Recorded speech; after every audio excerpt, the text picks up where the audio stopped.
chicken and pancakes. Is that the same thing? I think it's a waffle mix, so it's got to be the same thing. It's got to be the same thing. Everything golden. Everything golden. Thank you, user 7680. So I always feel like the guy from Oz when I call the numbers up, the names out. Welcome to the people in the room. I'm gonna use my Hot Ones hot sauce. Los Calientes. Thank you. Appreciate that. Mama Berica. Mama Berica. Mama Berica. So I got a little salty and sweet going on. Well, we get into a little salty and sweet conversation. Because, you know, some people have been really supportive of Wendy. Let me tell you this. Mama Bear, yes. Mama, let me tell you this. What I realize is people like, more people is out there supporting Yandy. More people is out there supporting Chrissy from my videos than the support that has come through for Wendy Williams. And I think that's so funny. I think that's so funny. But it is what it is.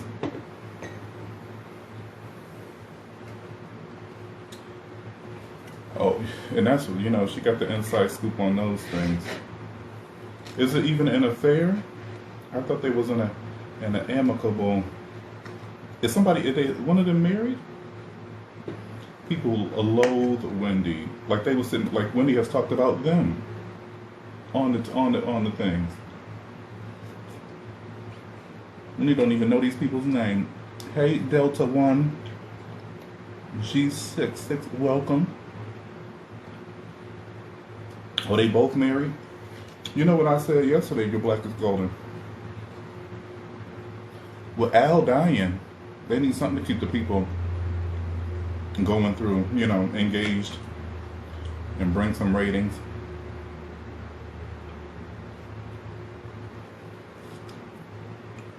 The lady filed for divorce today. Also, I think maybe late yesterday, Kevin is making a big deal. Not dying, not dead, but he dying. He left the hospital and had to be taken right back.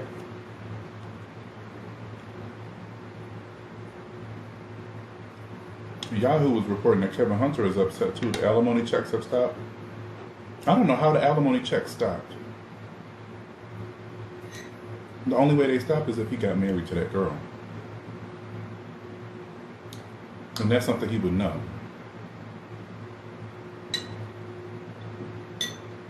So he can't be upset about that. You know? Which one do I want first? Because that's something he would know. And he was like, listen, Sharina, we're going to bleed these checks for about 5 years. Well, shit, it's been 5 years. No, not 5 years. It's been a while. They ain't been divorced, but for 2 years, not even. So we told Sharina, yeah, we're going to bleed these checks for about 5 years, and then we're going to get married. And I mean, she's been holding court so long, so wouldn't nothing be too strange. So I just don't know what the narrative is they try to do with Kevin and Wendy. Well, they really try to make him look like the bad guy.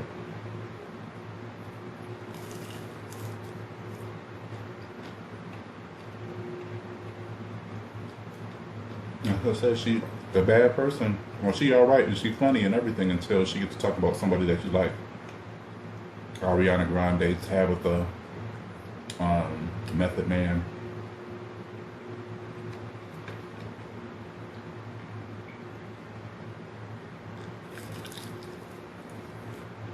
Exactly. What are these things, Deborah? These blue triangles. Welcome.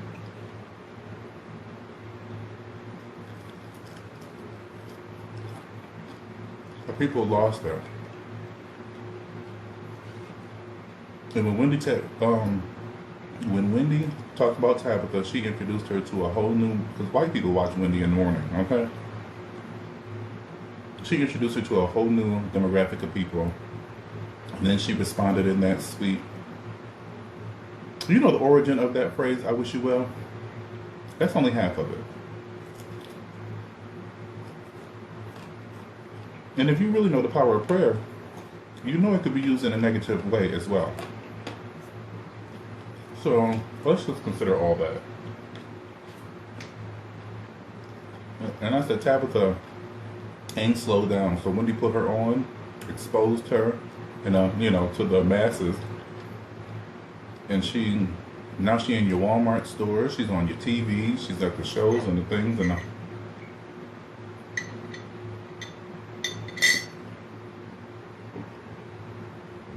that's what I said too. Had a point, definitely from experience, but because of her situation, people thinking that she comes from a jaded perspective, and oh, you're just mad because no. Well, man, say yeah, baby, but work your way down to the bone and then retire me. No. Work this thing out. And let's work it out together. And then we retire together. If he ain't out there tending to the garden, working on the seasoning stuff, or helping produce her program, what are you doing? Why are you supporting him? Regardless of how much. Tina Turner said, what's love got to do with it?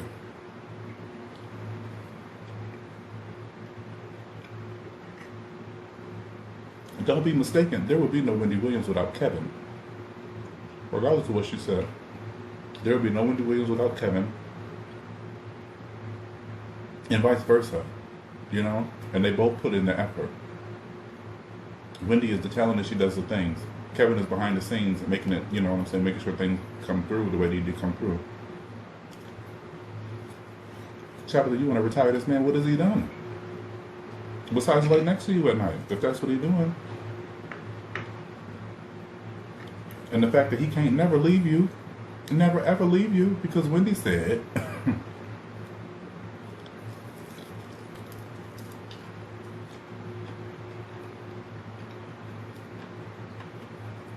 and people talk about Wendy. Oh, it's a shame how a man will do you. You put all the power in a man and he'll do these things.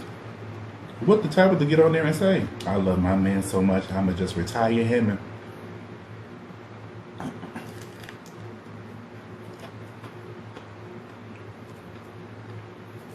people be so biased and misguided and pissed for no reason.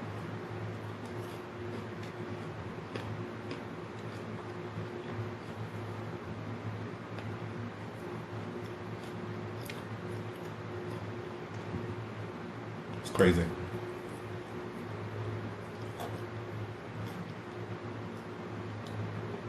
What are they saying? Once a trusted source of the hosted celebrity tea,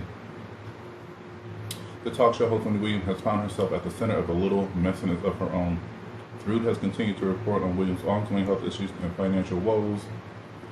But now that he's been... Well, how's he get... Okay. For example, the host stopped making alimony payments to her ex-husband, Kevin, back in February. But she can't just do that, But now that he's been cut off, Hunter is crying broke. Wendy X claims he can't pay his bills and is facing foreclosure on his home. And he is asking a court to intervene.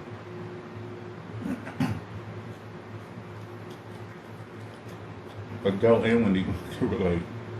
Lots of women, successful women, Kelly Clarkson,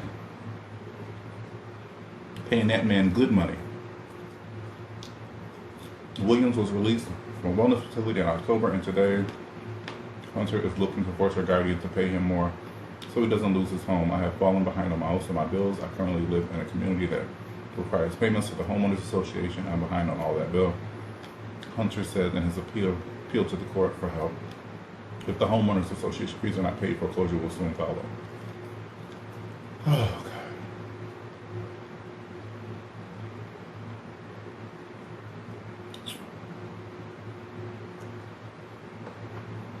Let me tell you this. We're either going to feel sorry for Kevin or condemn Kevin. We can't go back and forth with these things. Because all of this is just fueling the narrative. Is Wendy alright? I don't care about if Kevin is paying his homeowners.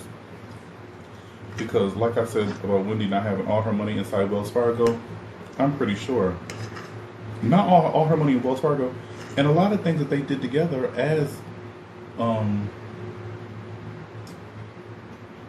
their company, their, you know what I'm saying? The business that they had together, there's still money coming in. And Kevin don't live in Kevin lives in a gated community with regular homes. His home that he had in Jersey is not the same. It's not the same size home that he had in Jersey with Wendy. So I'm gonna say it's kind of reasonable. His backyard is shared with other people. He ain't that exclusive. So I don't know. And then he has these, he's got the vegan restaurant in the Bronx or something like that. And, so I just don't think he that strapped for cash. Does this look like a great story? Yeah. Will people subscribe to this? Yes. Have I clicked on this link to read it? Yeah, that's what they want. Where the hell is little Kevin in all of this? To be like, Dad, you got money. Or Mom, like, where is that?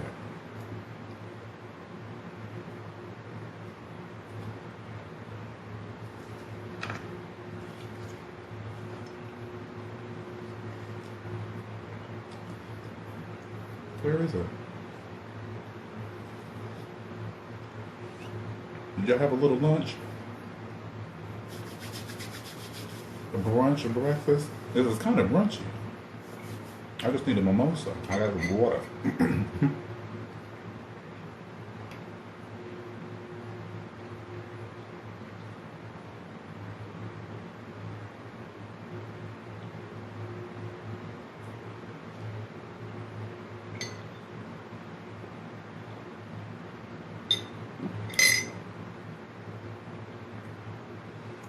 Well, the attorney also pointed out that the couple's divorce settlement agreement calls for payments to be adjusted or canceled in the event that Wendy wasn't working. It's all about your clause. It's all about the clauses. And whatever these moves are, because my thing is Kevin is entitled to money, and that's a double standard bias opinion too. It's like, oh, men can't get alimony. Women have been getting alimony for years and years, and bleeding men dry because whatever, because men are the breadwinners. The woman is the breadwinner. Alimony is alimony. The guidelines are the same regardless of the gender. But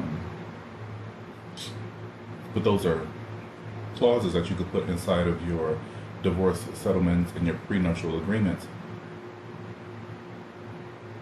Did not exactly, because it was balling in here. I had 100 people in here, and now they're gone. And that's okay, because I don't pander to that idea of Tabitha. Because where the fuck did Tabitha come from?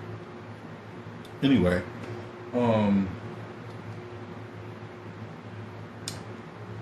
what am I saying? Alimonies. Oh, like Kanye West too. He had been fighting the courts,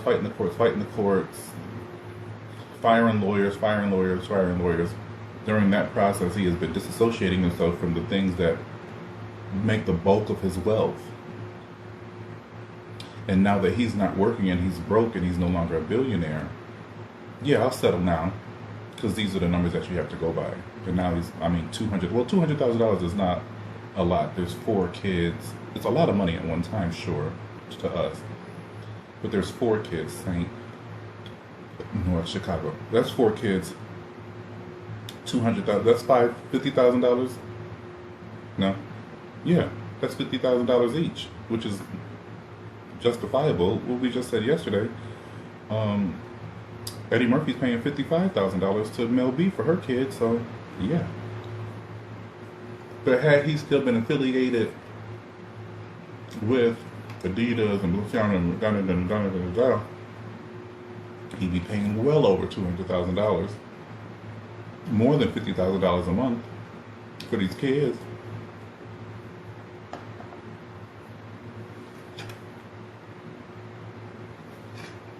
And Wendy not want to pay Kevin? I don't know. I just feel like that's more management than her.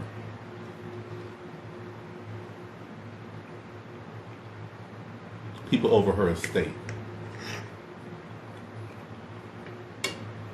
Her son.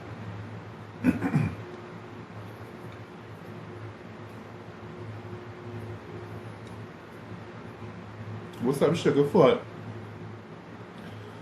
How you?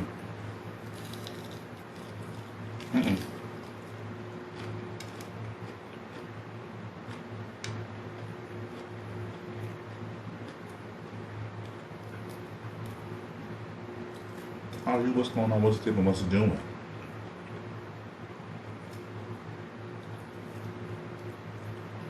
I'm talking about Kevin complaining about money he knew he wasn't going to be getting because he was there. He was there when he read the settlement. I'm sure he had his lawyer read the settlement. There's no reason for him to get up here and to be complaining, also knowing damn well Wendy not getting to work.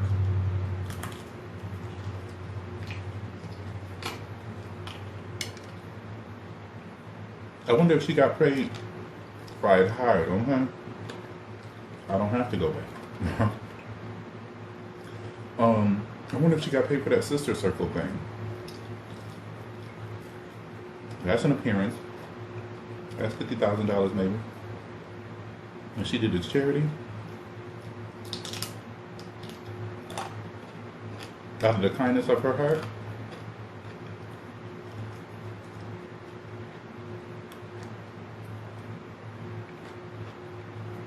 And Kevin want a piece of that because she went and sat down somewhere. That just doesn't make sense.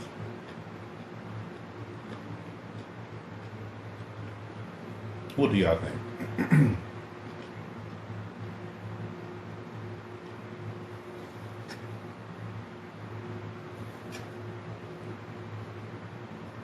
If they were gonna water, I want the gold.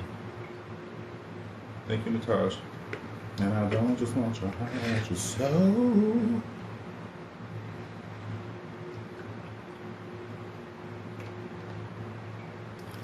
It's crazy. Let's get into something more. Because I went on and on and on about Wendy yesterday. Should have been here. Last night after I got off the line with y'all, I watched Potomac.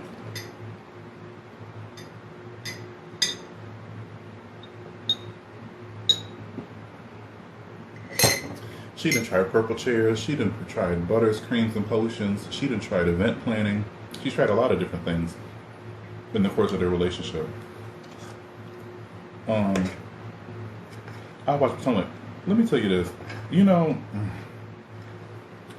the way they line these shows up, you can't. It's hard to even choose a person to even. Hey, CC. It's hard to choose a person to really like. Because, like I said, I don't have no problem with Mia. She, for the show, drums up drama, drums up interest. She's bougetto, so she don't mind doing ratchet things, but she wants to keep the aesthetic nice and things like that. You know what I'm saying? So she really is the Kenya of the situation. Only difference, well, there's many differences, but she married Kenya now. But even still, married to G for, I mean, I'm not gonna say she don't love that man, but you know. So that's what Mia's there to do. If Mia wasn't on the show, it would probably be a little bit slower paced. They would really be searching and looking for storylines and things to make the show more spicy, probably genuinely ruining relationships between the girls. But if they can outsource that type of drama and then focus that on somebody else who's really not a part of the crowd, because Karen brought Mia in. Now Mia and Karen is falling out. Mia was petty as hell, telling them that they needed to find other accommodations because they went to go see Wendy. Like Mia, like you wasn't. First of all, Mia been drunk. They've been drunk the whole time in Miami. Everybody drunk, especially Karen, especially Giselle and Mia. But Robin, oh my God, her hair's stiff, her attitude's stiff. I just cannot with Robin. I cannot. Like when she said to Ashley, when Ashley was like, lines are for bitches. You know, that's what you say after a shot. You know, whatever the case may be. Oh, I've been nothing but nice. Like Robin, I want Monique to come back. Y'all know I don't promote violence. Y'all know I don't promote violence. Okay? But I want Monique to come back and just get with Robin real quick. Or Portia. You know, the aggressive girls. Because Robin this season is, I just cannot. I don't promote violence, okay? And they were, yes, they were scared of Monique. As they should have been. Because first of all, Monique is like, and that's what I'm saying about, you don't be on that show. If they make you feel some type of way, you don't need to be with those girls. You don't sign up for next season. You don't do the things, because I'm not going to be able to, like Monique, promote this, do this, or even the focus be of me and my relationship and things like that when I have to play this part. So I'm not going to do this again. I got a man. I got houses. I got money. I got kids. I have influence. I have businesses. She don't need to play around with these hoes and students just trying to build things up. Robin walking around with trucker hats. What I look like getting an argument with you and you trucker hats, and I got a fucking fish tank in my goddamn kitchen. Get out of here. A house, one side brick, two sides siding. Now she looks like that beautiful home, but still.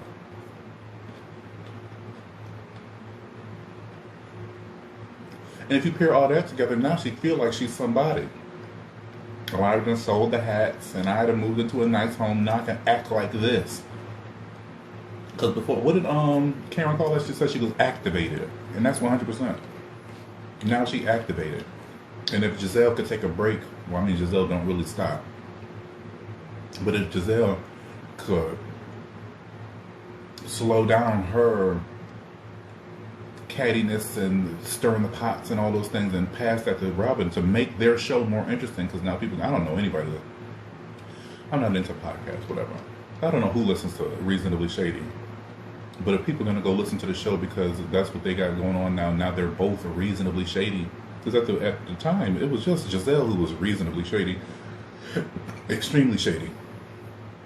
So Robin being on there was just like literally an afterthought. Where they needed somebody that already knew Giselle. Because ain't nobody playing around with Giselle. But Robin, who was very apologetic to Giselle. Maybe she just respects the thing of Giselle's hustle and what she's done to get to where she is and what she has established. How she didn't have to go through money troubles with Jamal like she did with Juan. But the more money Robin get, the nastier she gonna get. And now, I mean, that's pretty obvious. I don't know how she come back from this. And I really have to say, Candace, I really, and that's the thing, turn the corner with Candace. I think Mia just performing for the show. Especially when she got mad at Karen for not defending. She said if your husband was getting souffled, or what did she say? Souffled, and whatever she said about, she describing how when he was coming for her husband. It was already alluded to the fact that y'all, first of all, it wasn't alluded to nothing. When they had the drama-free weekend or whatever the case may be, he said he liked white women. He didn't say he had a past affection, whatever the case, he liked these types of girls, strippers, white women, whatever the case may be. You, stripper, like, all these things. I'm sure y'all in there playing around. That's no lie, and that's not a far-fetched idea for somebody, or a easy conclusion, a hard conclusion for somebody to come to, that y'all might entertain other people because you look like that and he looks like this, and as long as he's happy, I can continue to look like this. So when Wendy get to saying that, don't get upset about it, because if it ain't true, you don't get mad about it. And then you talk about bringing other men in there because he got to make you happy and you got to make him happy. So if y'all in there bringing other men in there, And if it wasn't true, you wouldn't say to Karen, you sit there and let my man be crucified or something like that. You can't get crucified if it's not the truth.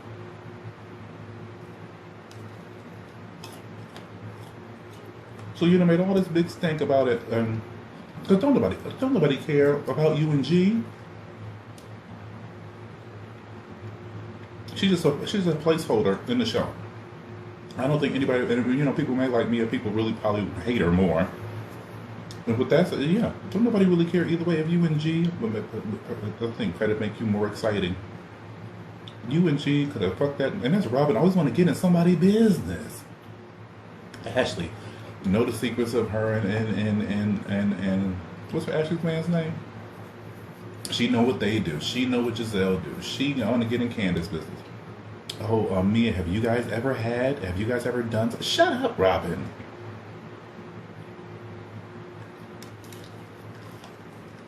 Put some layers in your damn hair and get some business.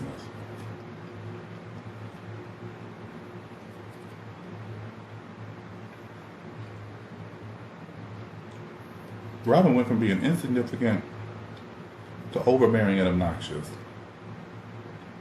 And that's not a great transition. Robin, I've just been so pissed at her since the beginning of this season. And it's not getting any better. Meanwhile, I'm falling back in love with Candace. Because it's like, first of all, Wendy, you brought all these girls down here. You upset yourself. You upset your own apricot engaging in the Peter mess. Point blank in the period. Meanwhile, Peter ain't on the phone. He ain't in the scenes. He ain't on the set. He ain't in the living room. You upset your own apricot. You chose to throw the drink. You chose to throw your purse. You chose to throw a napkin. You chose to get up and get aggressive because she was drunk. And they was probably giving her whatever tequila. Whatever gets her rowdy. You know what I mean? And that's why Heavenly always drinking dark liquor, because she know what the dark liquor keep her, drunk enough, not too crazy. But they gave me the rowdy juice. And they sitting, them boys at the beach was gay. Robin sitting there rubbing on them people. The nerve of her to be sitting there rubbing on some people. The nerve of her. Kids at that. 21? Robin, you 50.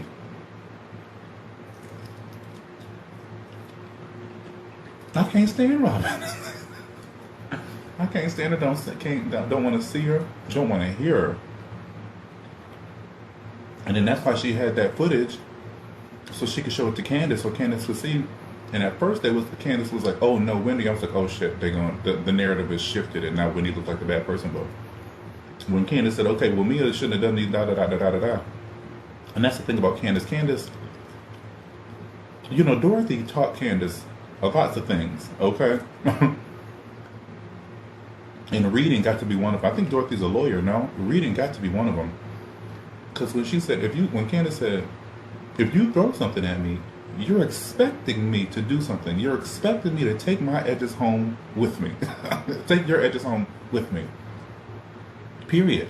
You don't throw something at me. You don't spit at me. You don't throw something at me. You don't do anything physical towards me and expect me to stay in my seat, stay quiet,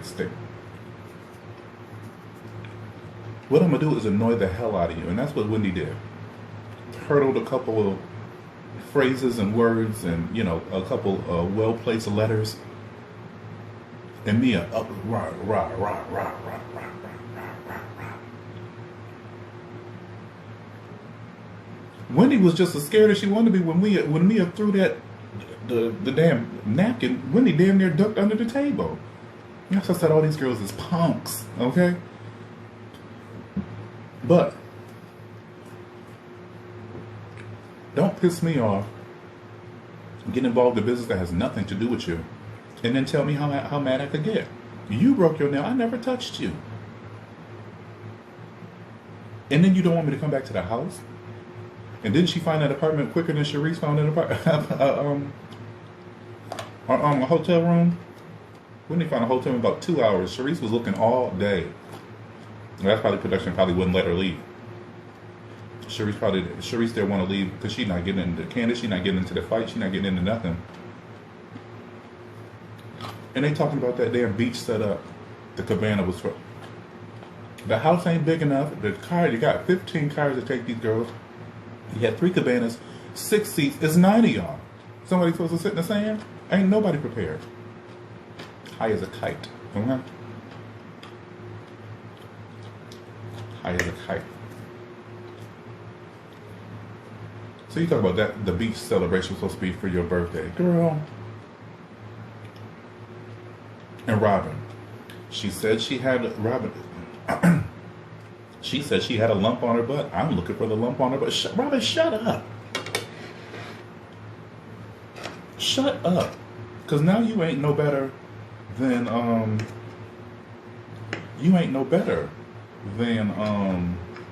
than Mia. Hello, user 981435. Welcome. You ain't no better than Mia with the, you know, oh, you girls can come stay. Oh, you're gonna have a room, but it's a small room. All the shit she was saying about Sharice behind her back. Oh, I love Sharice, but you know she's just playing off the fact that Sharice be high. Yes, hey, Mrs. Fandy. You know that sort of thing. You done sat down with this girl. She said what she said to you. You know, are you even taking into consideration anything that she's saying? If you're not with the leading with your judgments, or ready to turn her down, or ready to play her, in the next time you sit in the damn seat. And when she says she's strictly on Mia's side because I don't like Wendy. What did Wendy do other than make you feel stupid? And smart people, y'all smart. You know it ain't hard to make somebody feel stupid when you smart. Sometimes you don't even have to open your mouth. Sometimes it's just in the way that you look. You feel inferior to this woman because Wendy ain't never said nothing about you and Juan. Wendy ain't never said nothing about your kids. Wendy ain't said nothing about that I know about her or her that dry ass podcast. She ain't said nothing about them hats. She wore your hats. And what you don't like that woman for?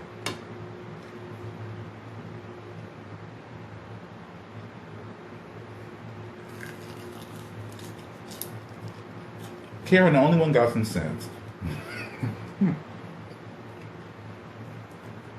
Ray said them flowers down there are just so sweet, right?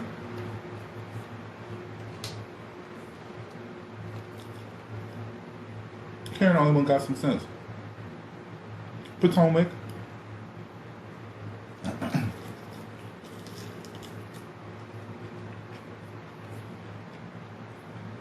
Y'all both wrong. I'm not both on one side. And as a friend, first of all, we grown. I don't need to be, you're supposed to be a friend like that. And Jacqueline got to go because that's a miserable bitch. She miserable. And she been sucking Mia's dick so long, she don't know what to do with herself. Because when Mia said, my friend drives a nice car because I drive a nice car. So if I'm on, she's on, which is a nice friend, but you clearly can't get on for yourself. So you've been riding these coattails for a little bit of time now, sis. I didn't mind Monique either.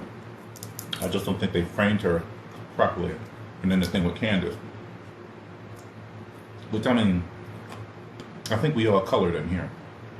And if we not, you understand the lay of the land. Don't pop off unless you're ready to get popped. And that's your standard. And that was the end of Monique. But even still, that was the end of Monique. And not feeling like she needed, because the Portia did the same thing. Portia was off for a season, came back, and now all of it. I don't have to play this game with y'all. First of all, I don't need the money. First off. Second of all, love and marriage is coming down the block, okay? I don't need to play around with these Potomac bitches. Because Giselle miserable with no man. Rosalind miserable with a roommate. Ashley, Heidi and Mighty. Well, she like Ashley. And if there's anybody with some colorism, it's Ashley. But I'm not getting into that. She like Ashley, not Candace. Candace just did. She was just doing too much, you know. She just did too much, and I would like to watch the past seasons back and just see if any of that has changed, because Candace be talking that shit. I like, but she, I just feel like she was a bit more immature with it when Candace and stuff, you know, prior to that, and now she seems kind of like level it out. Moving like she got things to lose, which she does. So, that's the difference. Monique didn't need all that. Because Monique would have beat Giselle's ass next.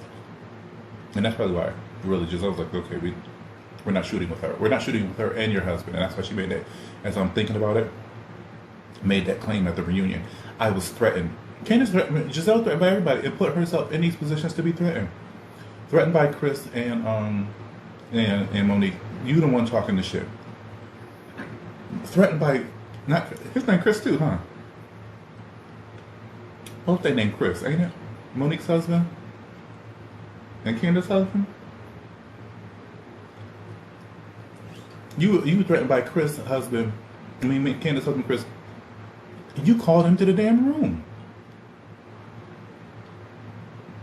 And I'm willing to bet maybe Chris put his hand on you. In no way, that wasn't no different than how you put your hand on him at the spring fling.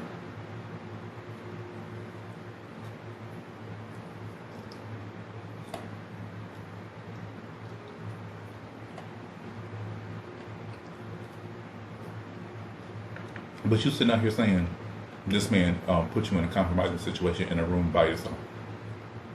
Y'all could have had the door open. Y'all could have talked in the hallway.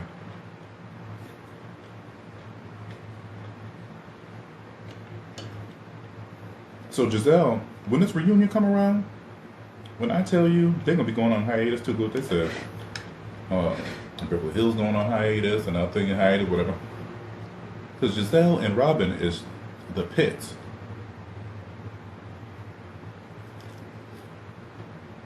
Not one storyline. Her kids barely want to shoot.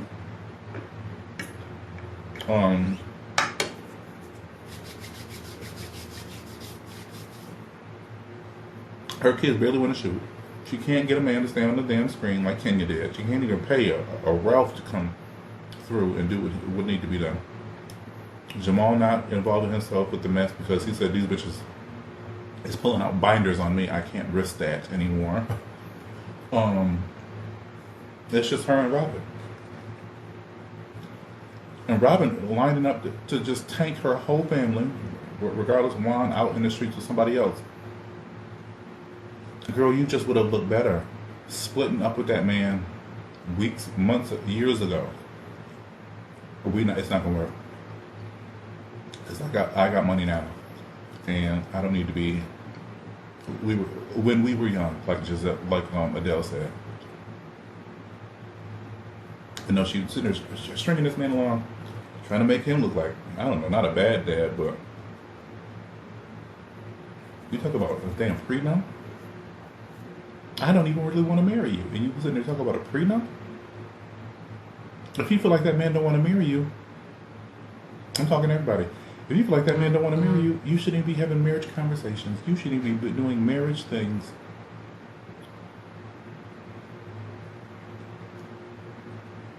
It's the silliest thing. It's the silliest thing what Robin is doing with Juan. But we down in Miami.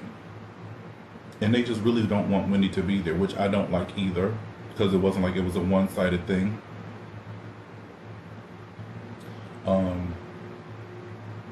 Like I said, Mia kicked all that stuff off. Mia's being childish, extremely petty. When Ashley said, when Ashley was turning around, that's some petty ass. Ashley let a little of that black come out of her. That's some petty ass shit. That made me giggle. Ashley's hair is always so nice. I wonder, do she sleep with a scud? You never see her in a bonnet. And I know she don't braid it. And that's more than just a wash and go. What kind of hair products do she use? And that's the thing. That's the thing about money. Ashley go with her kids, and she get these checks from her husband. She not trying to do no hair. She get on the TikTok and she do the things Ashley has never come across. Maybe once. I don't want to say never. But maybe once Ashley has come across my TikTok. So I'm not exactly sure what exactly she does, but I see her do the things, whatever. I like blogs and stuff. She not trying to start a 3-wick candle. She don't want to do no hair products. She ain't started a perfume. She don't need to get a podcast. See, that's what money do. Secure you. And that's why Ashley act the way she acts, because she's entitled, financially secure, bougie. Yeah.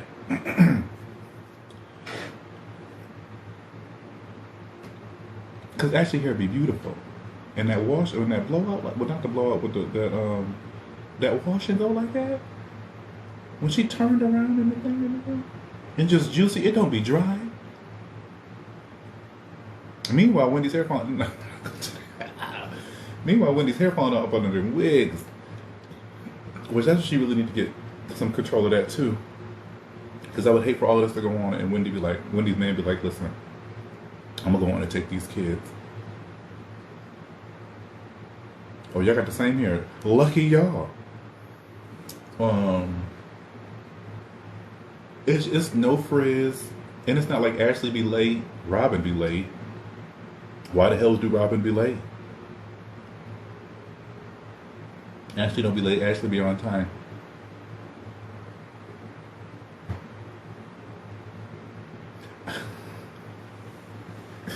Not my forehead 3 inches smaller. But that was a lot. Mia doing that. But like I said, that's just mess for the show. You know what I mean? You should respect the fact that they are going to check on the girl that you brought down here.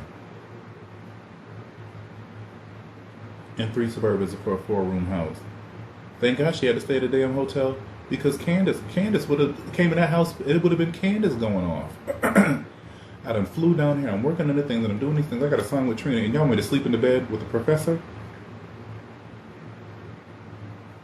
All this exactly over Patricia. What he did just set the people off. But if it weren't for him, they wouldn't be talking about nothing. And that's what I say. Like, I would be fine if they would sit at and that's the thing. See, it's thing like, well, they were being messy. But if they got into the beach, and then, I don't know. They had to stay in their own brand. If they got to the beach, or if they got into the pool and they started playing other people's games, like a Hasbro game or some type of Guess Who, or you know what I'm saying, something like that, then that's marketing something else, and they can't do that. But that's the thing. And then somebody up in them, Truly, whatever that company name is, come up with some games, and now these housewives is playing these games to keep things cute, and now y'all sell these games. I don't think about the bottom line. It's always consumerism going on. But that sort of thing, so that we don't have to worry about. Candace don't have to cry with her damn folded up napkins, and Giselle don't have to break her arm stirring up the pot, and Robin don't have to tarnish her fucking image by acting so. I don't like it. I don't like nothing about it. You know? Sit here, have a drink. And that's the thing about these shows and these women, like I was saying to y'all before, it's like they get these shows, they get these girls, they all these girls know something. They know just enough to be the women that they are and have been with the men that they've been with. They know more than that to be on these shows and not cross lines of exposing certain things. And that's why we don't get a show with, like I said, the ultimate housewife show would be Tamia, Sharice, Flex wife, Keisha, Omar's wife. You know, that's, we want to talk about some housewives, let's get those girls.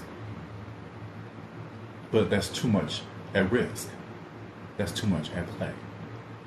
That's another reason too why we don't have a million seasons of Wags, because that's too much at risk. That's too much at play. So then they make these girls gonna hear, okay, we're gonna give you a couple of checks, and they're like, well shit, it's better than, quicker checks than what an alimony check, probably better than an alimony check and things like that. And all I do in here is be silly. But my deepest, darkest secrets are never gonna come out. Like what Giselle does with Jamal, or how Harry Hamlin, or Lisa Rinna is Harry Hamlin's beard. Or shit hits the fan just in time for the cameras to come up, like Jen Shaw or whatever. You know what I mean? I'm not completely abreast of that situation. I've never seen Salt Lake City, but that caught it just in time. Y'all telling me y'all brought these cameras in here on a whim to shoot these women, and y'all didn't know Jen Shaw was gonna be going down? Okay. Well, this is what we have to deal with. I just think it makes them look terrible. I don't know what Marion Millions is.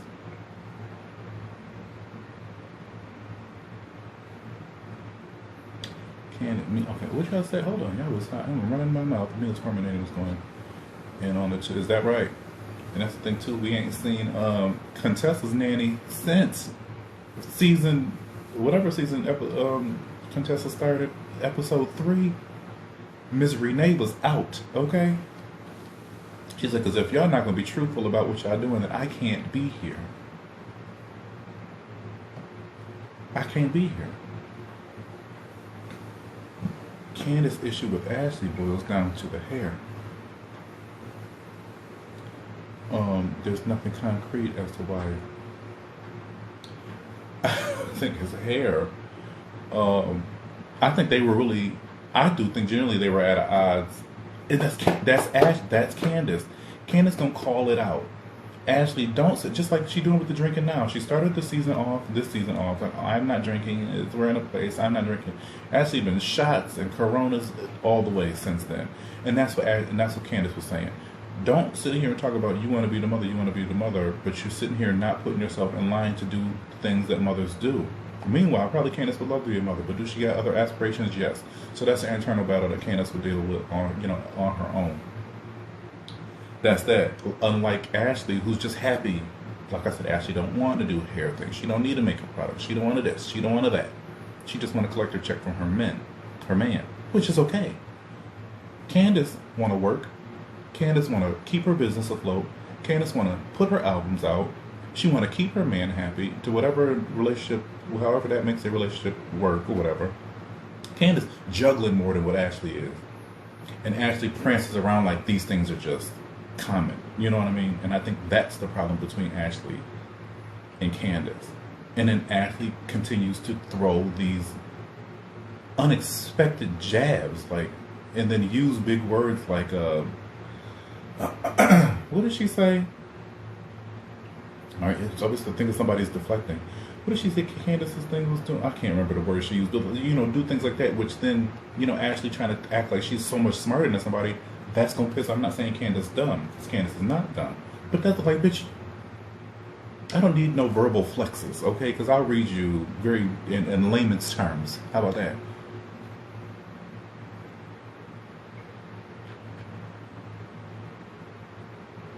Only 2 seasons, Mary Minutes. I'm going to check it out. Ashley messy as hell.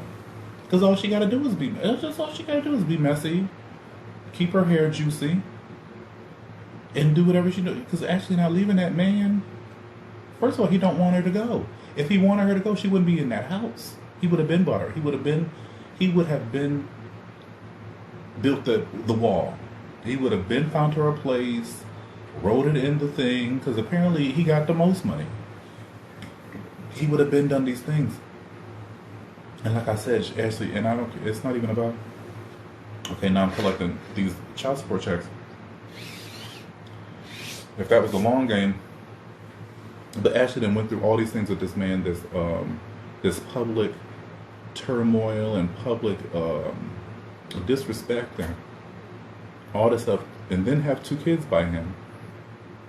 Why would you just up and leave and then, okay, I get a nanny, and now you're not the mother you claim, and that's why Candace was getting on her ass. You're not the mother you claim to be, because now you got these nannies so that you can thought and vibe, which is, do your thing, but thought and vibe with these other Bravo people. You know what I mean? So you don't care that you have 2 kids at home, because why you want 2 young kids and you out here dating?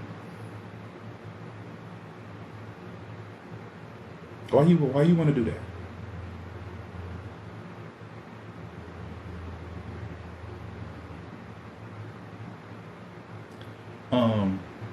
It's rumors about Ashley and Michael. If Michael out here screwing the people, and Ashley is a self-proclaimed bisexual, Ashley, and that's why they work together, and that's why they're gonna be together. Michael off doing some things, and what did she say? Michael want to be in movies. By the end of this damn season, Michael gonna have started a production company. What she said, he down in Hawaii. Everybody got. I don't care about none of those rumors about Michael, because he is not the only one to be out here doing these things, screwing outside of his marriage with a bisexual appetite. Who cares? Who cares about that? You want to know why too? Because he take care of what the fuck he need to do.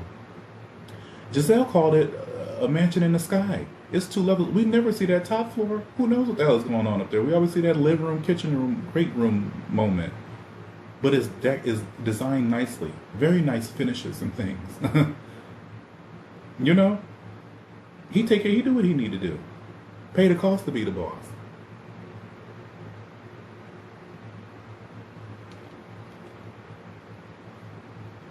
Listen, no. And that's not going to happen. And they keep trying to play that up to disassociate Ashley from her husband and things like that. But no. It's all just so much straddling the fence. So much straddling the fence that these people do. But the cameras go off and then they get back to it. So I guess the reality is that they get back to reality once those cameras and things go off. So that's probably how they get the balance, because that's just a lot to be doing. But Ashley is a lot more comfortable leaving her kids with them nannies now than she was in the beginning. Was she ever not comfortable to begin with? And her timing of things.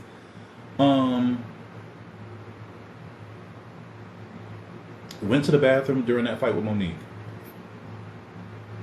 No, she was there. Whatever. I feel like she missed something else too, but I think that was the only one. She talked about, I don't like violence. She probably don't like violence.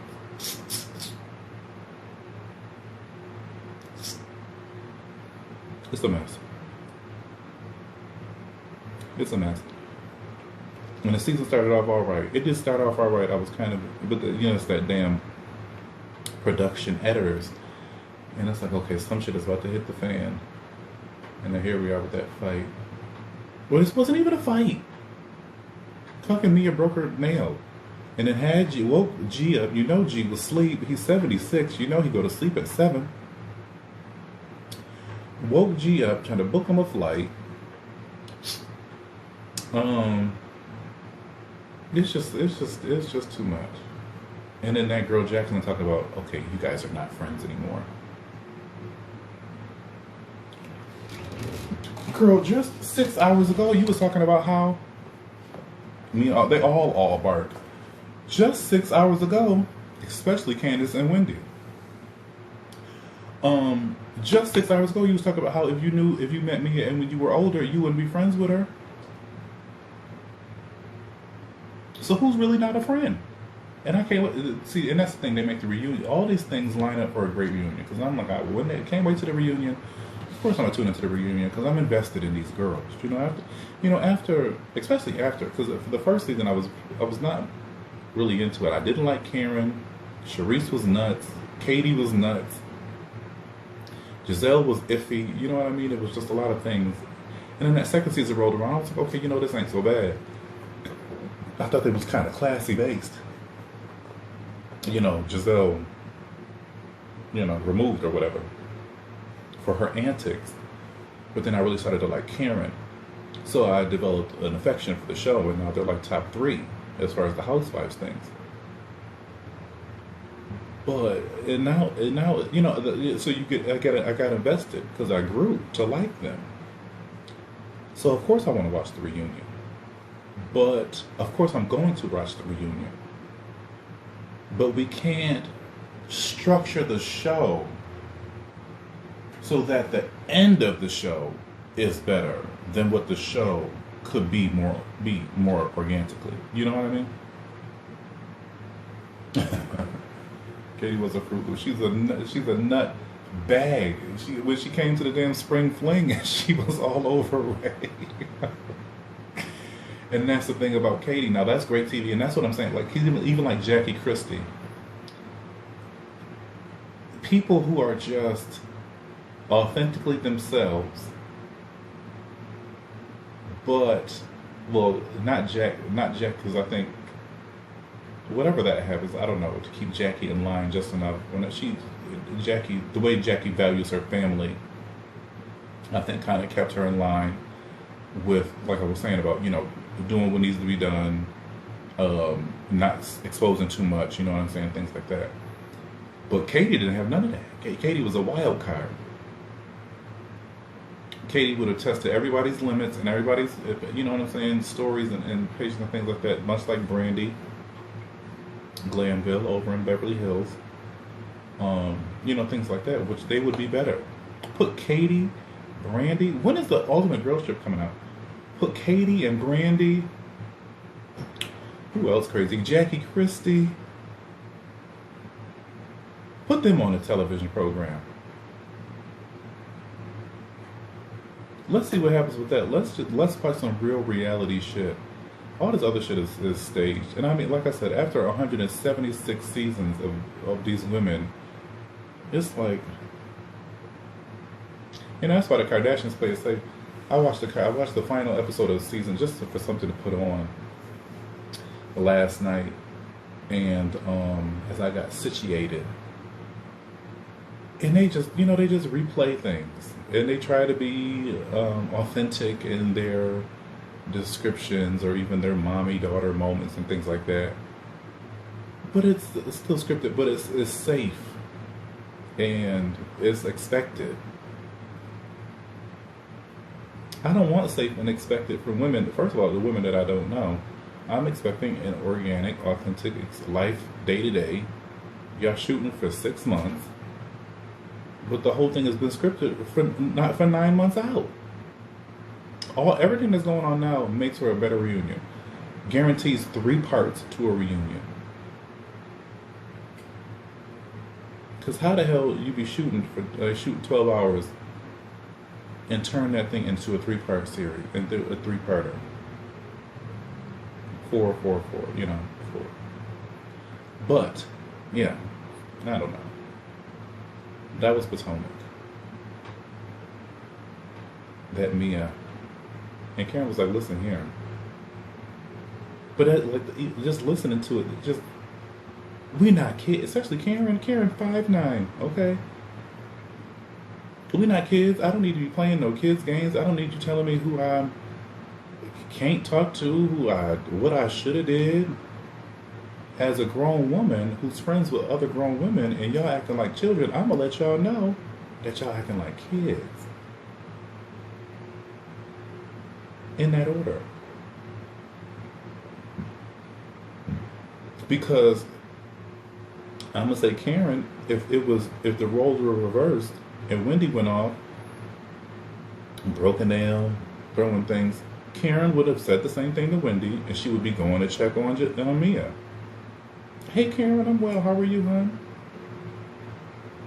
Speaking of Karen, Karen would have done those things. She would have checked Wendy and she would have went to go check on Mia. She would have wanted Mia to come to the thing. Now what's going on next? And that's the thing. We just can't be. Karen just can't be solid. Now she got to be messy because then they tease in the next episode how Ashley did say, now how Candace did said, and it's just like.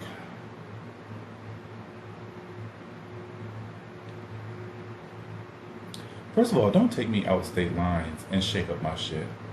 Don't do that. Don't do that. You sure do get a bad rap. I know you ain't nothing like the no Karens out in the streets, no clear Karens, and that's all that matters. Classic Karen. But they just don't let her be. I mean, they just don't let anybody be. It's always something. Robin can't just be happy that her and Juan are on the road to marriage. She got a house and some financial stability. Now she has to be a bitch. Mia just can't be a cool girl that gets along with most people because they've come around to her. She has to be a liar about her health things and put on her strong arm to stir up the pot. Like we just can't. I mean, and that's many people are many things, but it's like, as I said, once you get to getting into somebody, they're like, no, here's a corner, we're going to turn it. Hold on, there's another corner, we're going to turn here too. It's exhausting. It's exhausting. Oh, in New York too. Switching up things.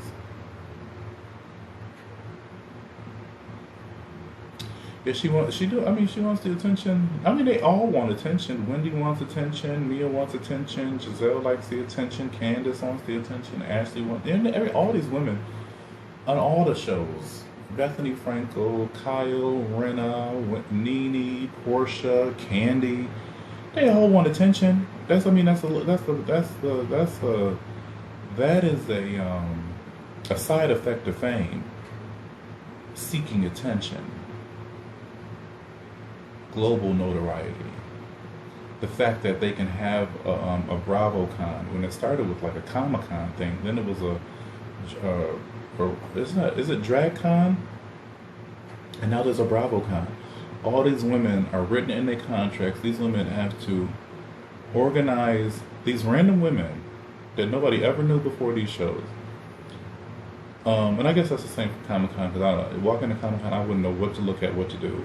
Drag Race, maybe, I don't know.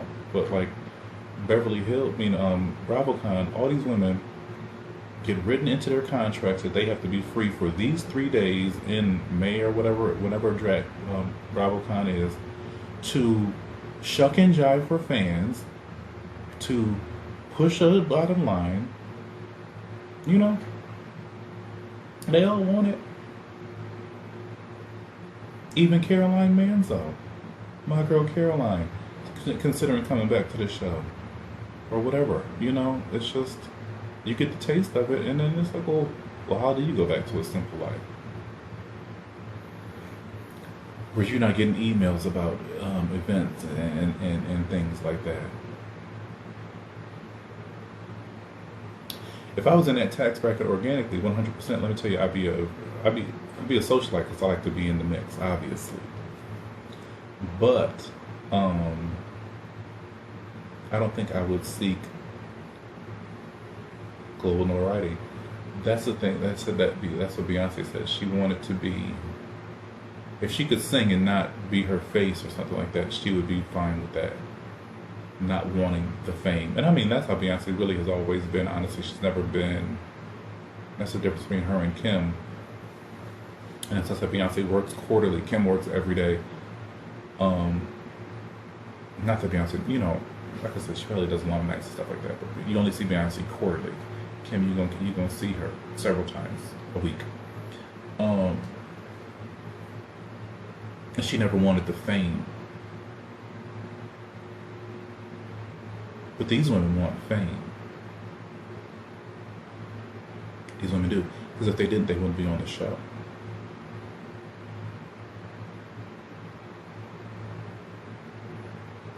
Monique said, I want fame in my way. I'm not going to be fame, because I never watched her on Huntsville, so I don't know exactly what she did. I don't know if she was getting into fights over there to tarnish her image. That's not her brand. Her brand is not for lazy moms. So I don't know. But she I'm sure she don't want to be known for fighting. She ain't a wrestler.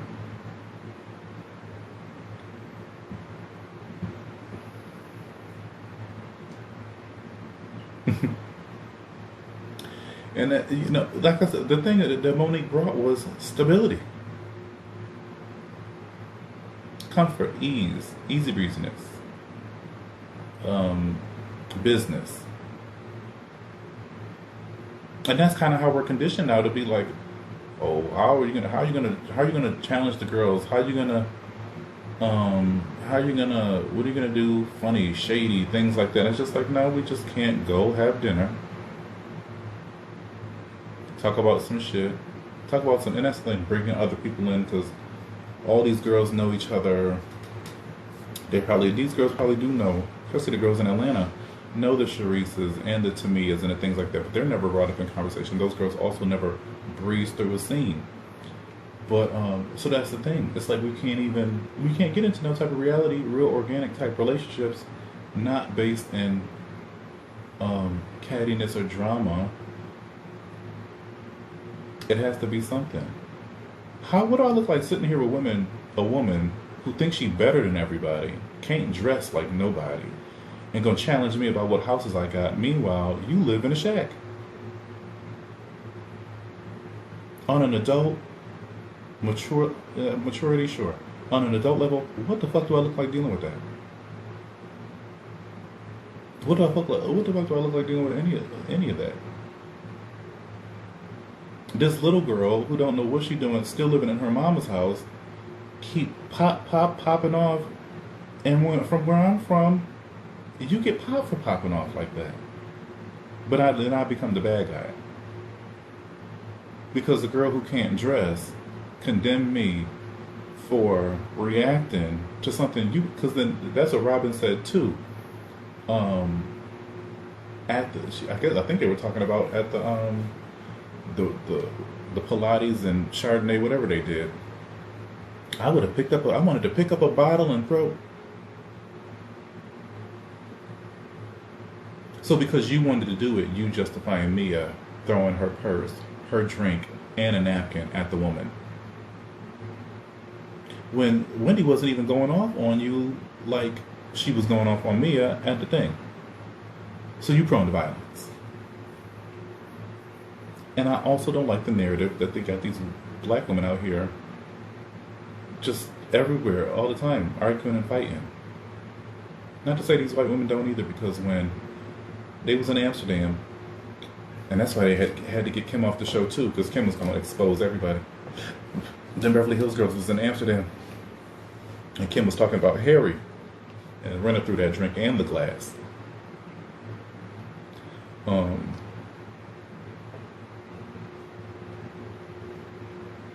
They're out here doing it. Who else? I don't know what they do in OC. And I know them, they're not fighting in New York, because them was like real relationships. And that's kind of what I liked about Potomac too, is like they were like real friends. Like when the camera's not rolling, Giselle and Robin on the phone. They may not be together, but they're on the phone. They all have lunch. Robin and Giselle, Karen, Ashley. Ashley's the go-to girl because she's young, mature, and she has money. Ashley probably pick up the damn bill.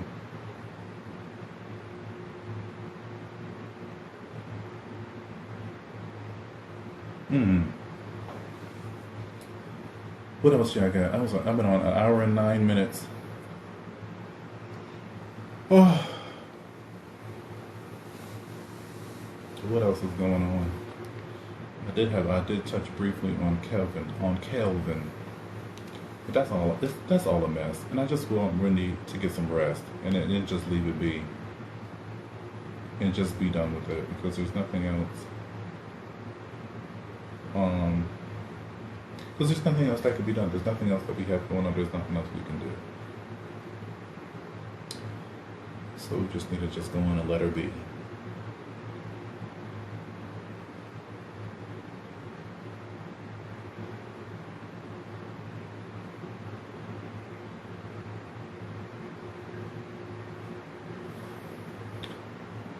So I hope you'll have a fabulous day. Hopefully it's sunny and warm where you are. I can't stand this time of the year. It just be gloom, really just the gloom. And I'm all right till it snows, because I realize that as I get older, I don't really mind the cold. It's better to sleep in. And it's nice to walk in and stuff like that, be outside, and so I appreciate that. But once it starts to snow and things get unmanageable, and I don't need brick dicks either. So I don't, just a 50, something like that. But if it could just be sunny, it would be all right. I can't stand when it's gray and overcasted and stuff like that. But hopefully it's sunny and fabulous, or hopefully the weather works for you wherever you are. I'm not sure what I'm about to do. Edit this because I'm gonna use this and for the I'm gonna use this for the Potomac candor and see what it gives. Now that I'm all caught up, I'm so caught up. Got me feeling it, caught up. Don't know what it is, but it seems she got me twisted. I'm caught up. Really feeling it. When I first got on, it was 100 and something, 50 people, maybe almost 200 people in here. They was greedy. But once I started talking about Tabitha, they said, oh no, we got, no. Not Tab.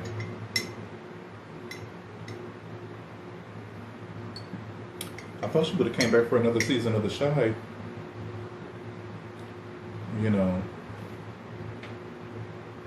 I guess that just wasn't her calling. I thought maybe Keisha would go work for her or something. Then she would become a fixture of the show, and I don't think that's what they really want. I saw that too. J-Lo said, that's my register, that's my range. If that's what J-Lo say,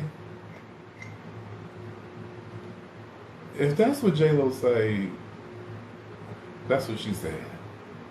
That's what she said. I'm not going to say I can hear her sing I Will Always Love You, and whatever other song she said she could sing like Whitney. I love J-Lo, but she don't got no range like that, She don't know. That throat don't work that kind of way. Especially at this age that she in now. Granted, she worked out a lot.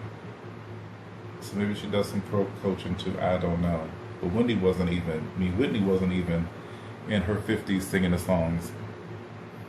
So I don't know what exactly it's gonna give. But the thing is, J-Lo, I can't be biased because I do love J-Lo.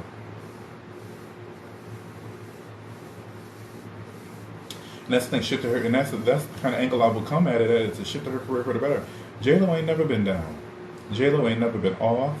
She ain't never been broke. She ain't never been so compromised that she needed to be canceled.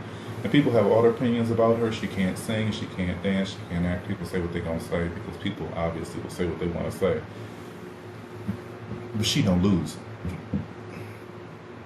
She might be gearing up for an L with this Whitney thing, but there's something behind that with her Instagram. There's some type of rebranding going on with her Instagram going back, and every man was different. With her Instagram going dark and naked, and then she comes out with this, I'll be singing Whitney Houston songs. Like, that's not a coincidence. And then that image that she's using from that This Is Me album, which is 10, 15 years ago, to the This Is Me Now thing, it's just, there's a little puppeteering going on. But I could definitely get into weddings, and I think I will. I'm gonna do. I told you guys I'm doing a wedding series in Portia. I was gonna start with Princess Diana because I didn't think Portia would be getting married, but then I did Yandy, and then Portia got married the next day, and then um, it all lines up the way it lines up for me. So I will get into that. Not like a deep dive with J Lo because I mean, there's nothing really. It ain't nothing really exciting. And that's the thing too. They give the news breaks on the people that they want to control the narrative, things like that. Hey Mia, what's up? What is going on? Worship so definitely on a mission. She was set on track to be right where she is now. It wasn't a whirlwind romance, and she met him on a plane, and whatever. It was all set in place, set in motion. Nothing is really coincidental or happenstantial. So that's that. But I'm gonna do the wedding series, and then I'll get on J Lo because J Lo only been married 3 times.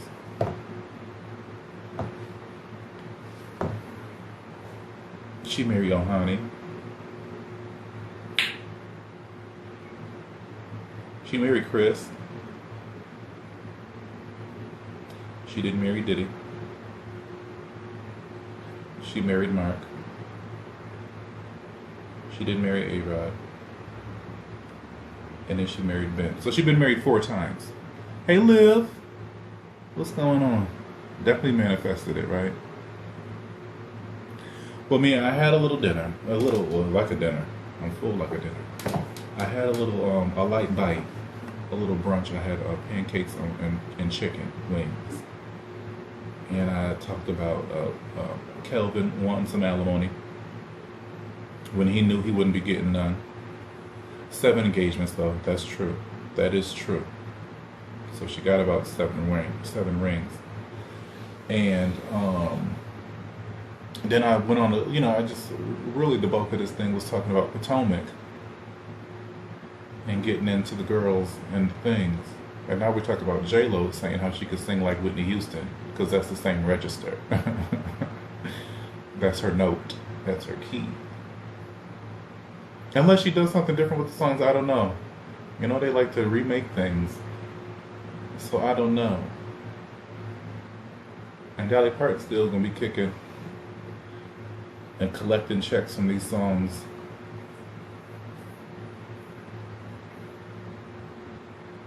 And that's the thing too, like Dolly Parton, not since the beginning has Dolly Parton really been in some bullshit, but she be collecting these checks all the while, Do a little something on Dolly Parton one day, when the spirit leads me.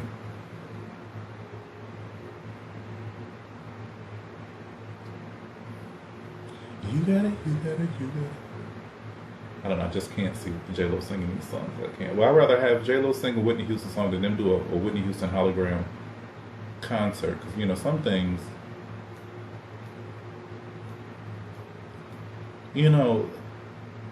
something, I was watching Trixie Mattel last night too. And she was answering questions.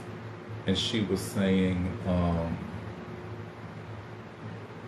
somebody asked a question like, will you do a video of your live performances with her and Katia go on tour?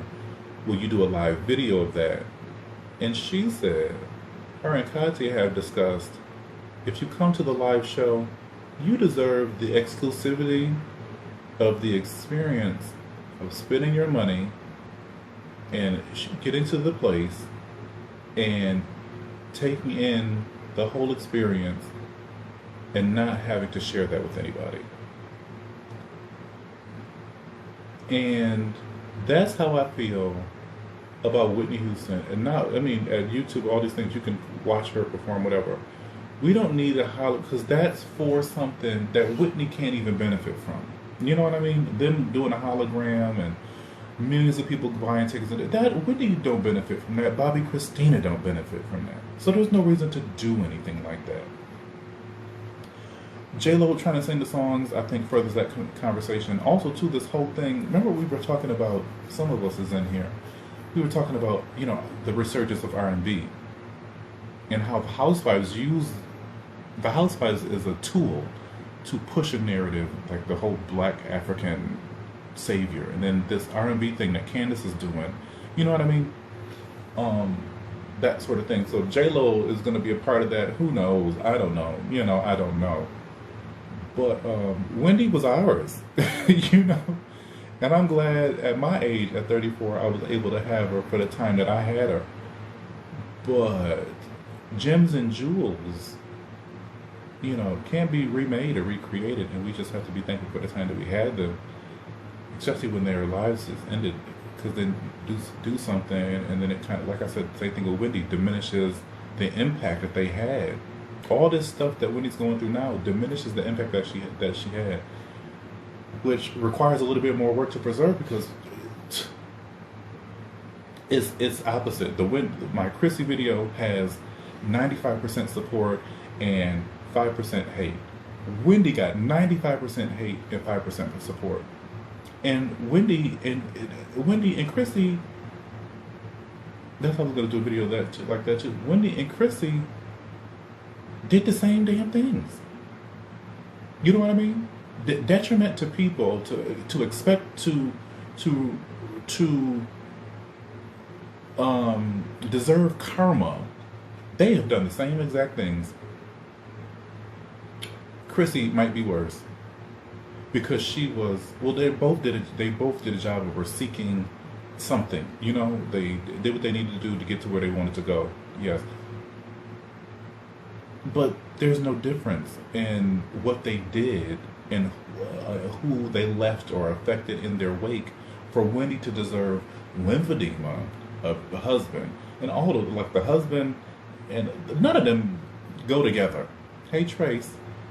None of them go together. Lymphedema, oh, she deserves karma, so it needs to be lymphedema, her mother dying, her son on drugs, her husband leaving her. The thing that karma don't work like that. Karma don't do things that, but she comes straight across the board.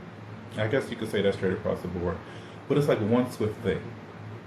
I don't think karma moves, oh, I'm going to do it this year, and I'm going to come around and do it this year, and I'm going to do it coming to it. That anyone can have an illness. Oh, Tracy from Philly. Hey, anyone can have an illness. People's parents die every day. At this day and age, kids is on drugs all the time. Karma. I'm really sick of that narrative, or that is just the easy response. I miss Wendy too. I don't think she's going to get any better. She'll never be back on TV. And I have the whole Wendy series, and that's why I have that video. Not why, because I didn't expect to do the video that I did when I pinned the Wendy video up on the top of my page. I didn't expect to do this video that I have out now. But I've been trying to hold on to the idea that Wendy is going to come and just show us, like, you could be down and come back, get knocked down and come back. But I don't think that's that. This is the powers that be in control, because she's not allowed to properly heal. She's not allowed to properly to be.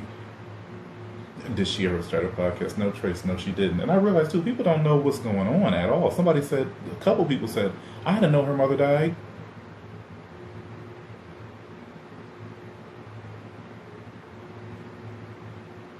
And I think that's why I'm here. I didn't know her mother died. I didn't know her son was on drugs.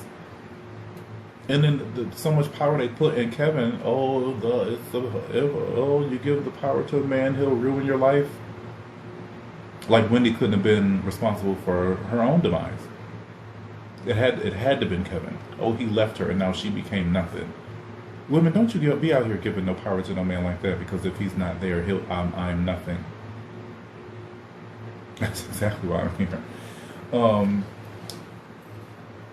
Don't you give no power to no man like that. If you're not here, then I'll be nothing. No. What she lost was a friend and a confidant, and what she knew what the thing is, and my perception is that she knew she was losing him, period. And the fact that she would have to come home alone Not so much that Kevin left, but the fact that the life that she had grown accustomed to living was no more. That ship, that's not on Kevin, that's on Wendy.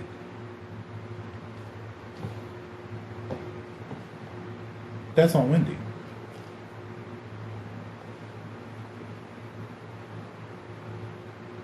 That's, yeah, it wasn't there at the service, and that's the thing too. Those are the things that are all going on. Um, I don't know. I don't know. It's there's a lot of, it's just so many things. Like somebody said, one of the comments said, there's so many things that they don't, that are unknown to the public, and that's the thing. And if I get my mind going, my consciously theorized thoughts get going, and it's like, okay, if I do these things, if I go through this thing with my son, but still come and produce a show for you guys, if I stay with my husband, even though I want to leave him because he's out with somebody else, and I produce a show with you guys and bring the guys the money, will I still get these things? But no, because now I have to end up eating crow, and then I'm towards the end of my career, my tenure, my moment, and then my mother dies. Like, what am I supposed to? How do I then process that? I'm always one line away. I'm always one cocktail away. I'm always one thing away. Why do these things keep happening like this? That sort of thing, and that's the industry. That's not karma. Because Oprah, Howard Stern, Perez Hilton, TMZ, E News, all of them deserve karma.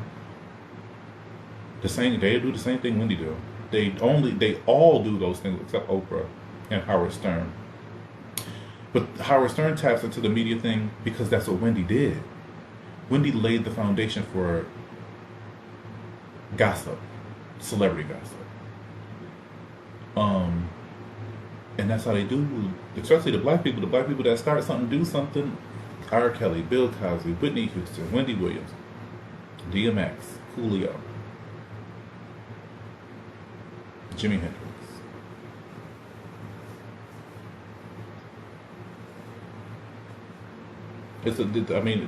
At the very least, the easiest way for me to like make it make sense is this is all 100% intentional.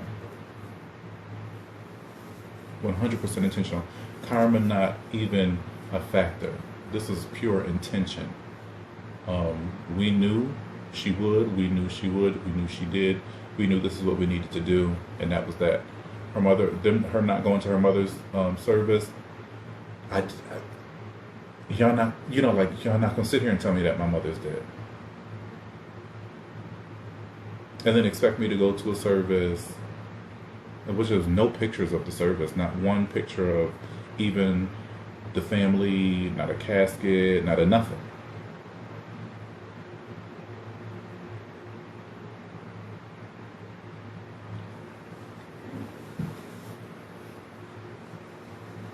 Not a nothing. Because that's still news. Wendy's mother still died, and y'all not gonna tell me nobody at that service, nobody down in Florida, no cousin took a picture to sell it to nobody. When Whitney Houston coffin picture went for $2 million, I think, like 10 for Michael Jackson. Now, I'm not saying Shirley is requiring two $10 million pictures, but that's Wendy's mother. There's no confirmation. And when Wendy said, my mother died when she said December 3rd, my mother died many weeks ago. Peacefully and in no pain, thank God. I have no control of that. I was not able to stop it, and with all the work that I'm doing, it was not able to prevent it. So now, I'm gonna go on here, call out Kevin, because because I'm frustrated with that. Death to Britney Spears and a thing, because that's dumb, and that's people out here trying to control people. And Dave Chappelle said that on Oprah.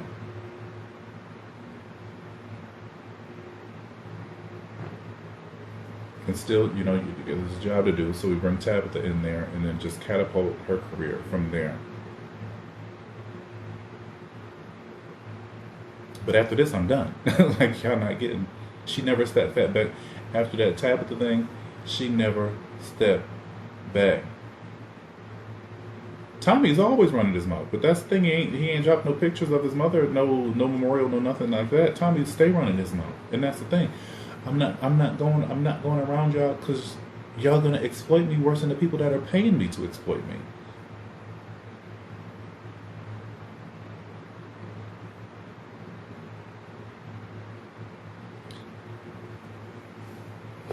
And you know, by peacefully, well, in no pain, thankfully. Maybe that's what she meant by that, but no. But not suffering from colon cancer. So she died drugged up. So that's peaceful. No. And they always, and I mean, it's just, I mean, and that's what people die from. I don't know. But like even the Antoine, you know these people, these things. Antoine, Wendy's wigologist, Virgil Abloh,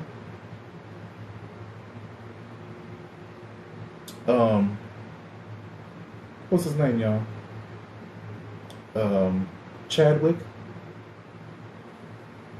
People fine. Now Chadwick did do it. He did do a decline, but people wasn't sure what the decline is. He in a movie? Is he in a thing? And then you get into the 50 Cent dropped to 157 pounds to be in a movie like that. Women do it all the time. Drop this weight to be in a movie. Christian Bale. These people drop this weight to be in a movie. That don't mean they sick. Chadwick was in movies when he was thin like that. Oh, but now he's ill. So ill that he dies days after. Or we don't even know how ill he is until he dies. I just don't think that's a natural thing.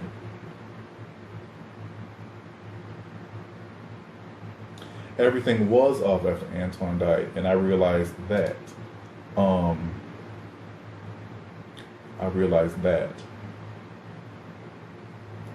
And the shucking and jiving her other glam team had to do to keep that down. But and that's the thing about the Wendy, that's the thing about the after show. That's the thing about the after show. Things definitely changed after Antoine died, the whole vibe. And then Kevin brought Robin on, who not for nothing brought Wendy. She did elevate Wendy's wigs. They were handmade. It was definitely a change in the image. It was definitely more youthful, and more current is what Robin did with the wigs. But after Kevin left, so did Robin. And they had some other girl in there, some Puerto Rican girl or something like that was in there doing Wendy's wigs. But the after show was no more. And prior to that, the camaraderie was just not there. Robin wasn't playing around and with the boys, Memsor and Willie and Morel, like when Antoine was in there. Pre-shows, them getting ready before the show.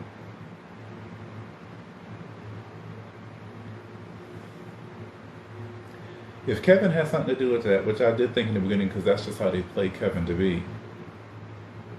But those are all things, to me, this is all things that just keep Wendy up in the morning and producing this show.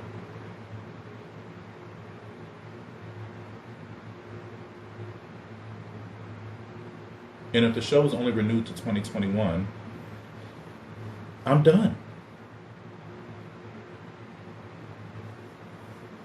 Y'all done drove this wedge between me and my child. Y'all done gave my husband the go ahead to do these things. Y'all done took my mother from me. I done fell on the damn television screen. I didn't get the proper care. The show should have took a hiatus then, 3 months, and at least 90 days. At least 90 days for her to get her health affairs in order. The people around her, and that's the thing, Kevin, around her, her son, her manager. But no, we need the, and it's like, and that's the thing with Wendy. I've said this before.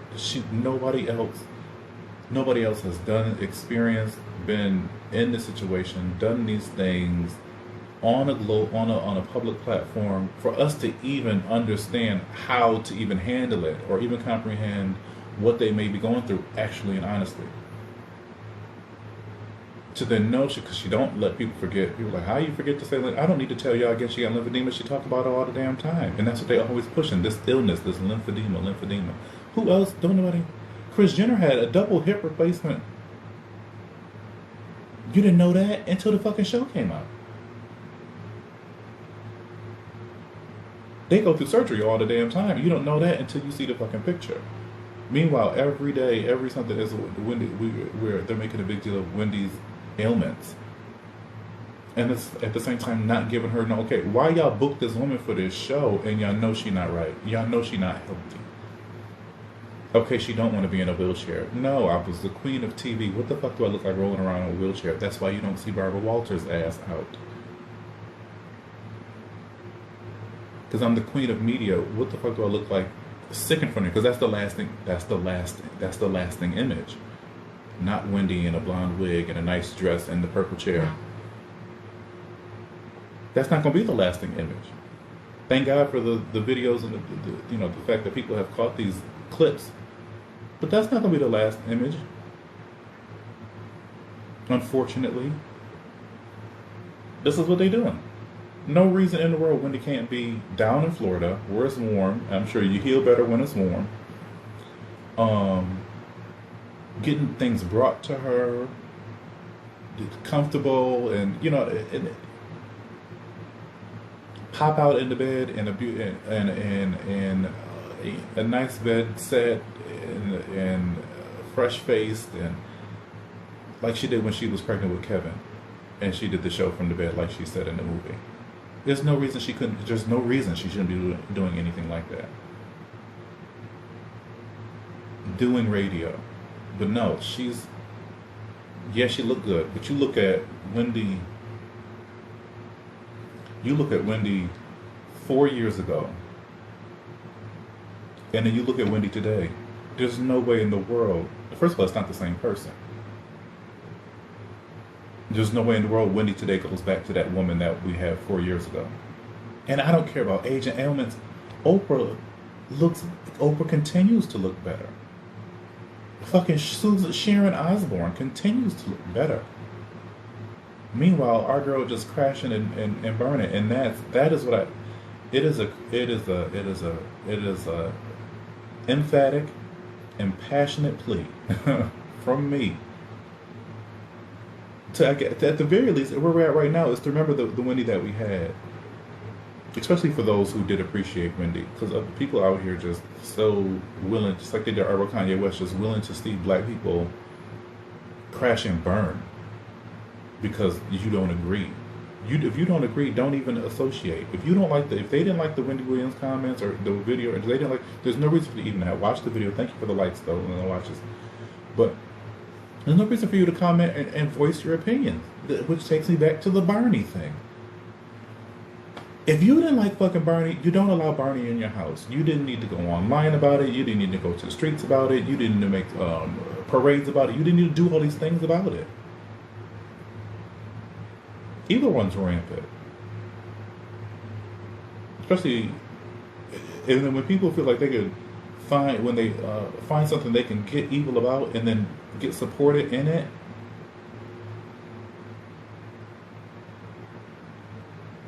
It disgusts me.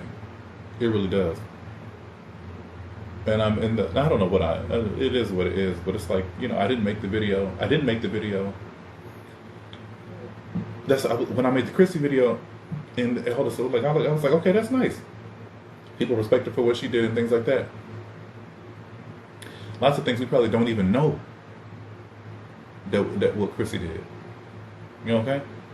But wow, that's a woman to get it from the guy that did that same thing with Wendy.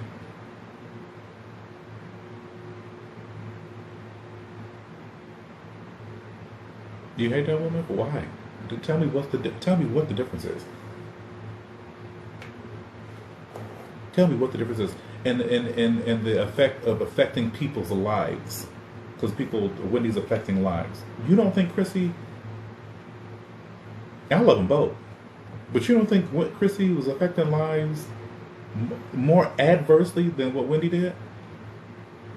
When, like I said, is that Wendy not out here telling no lies, and at the same time too, there's a limit because you could run down everybody every day. She could have talked about. She could have held that 1 hour down, talking about one person, but that's not how the media works. In the sense, she would never be able to talk about, like Kanye West, the Jewish people that run her damn show. You know, she could spend a week on that. So we can't talk about the things, we can't talk about everything. And the things that we do discuss are probably tailored for this. You know, I have the Kardashians on here. They're in the height of their career. You know, it's a TV show. That's exposure, especially when they put her in that time slot. It's exposure. You get on there, you're breaking, you know, so you're breaking through the barrier. Things that's like what Oprah did. Brought things to the light and awareness and exploited things. It's intentional. It's the media. It's the game. That's what it is. Her getting on there and talking about Method Man's wife having cancer. How you think? How she even find that out? How she find that out? If she talk about somebody's weight, somebody looking like something, did they not?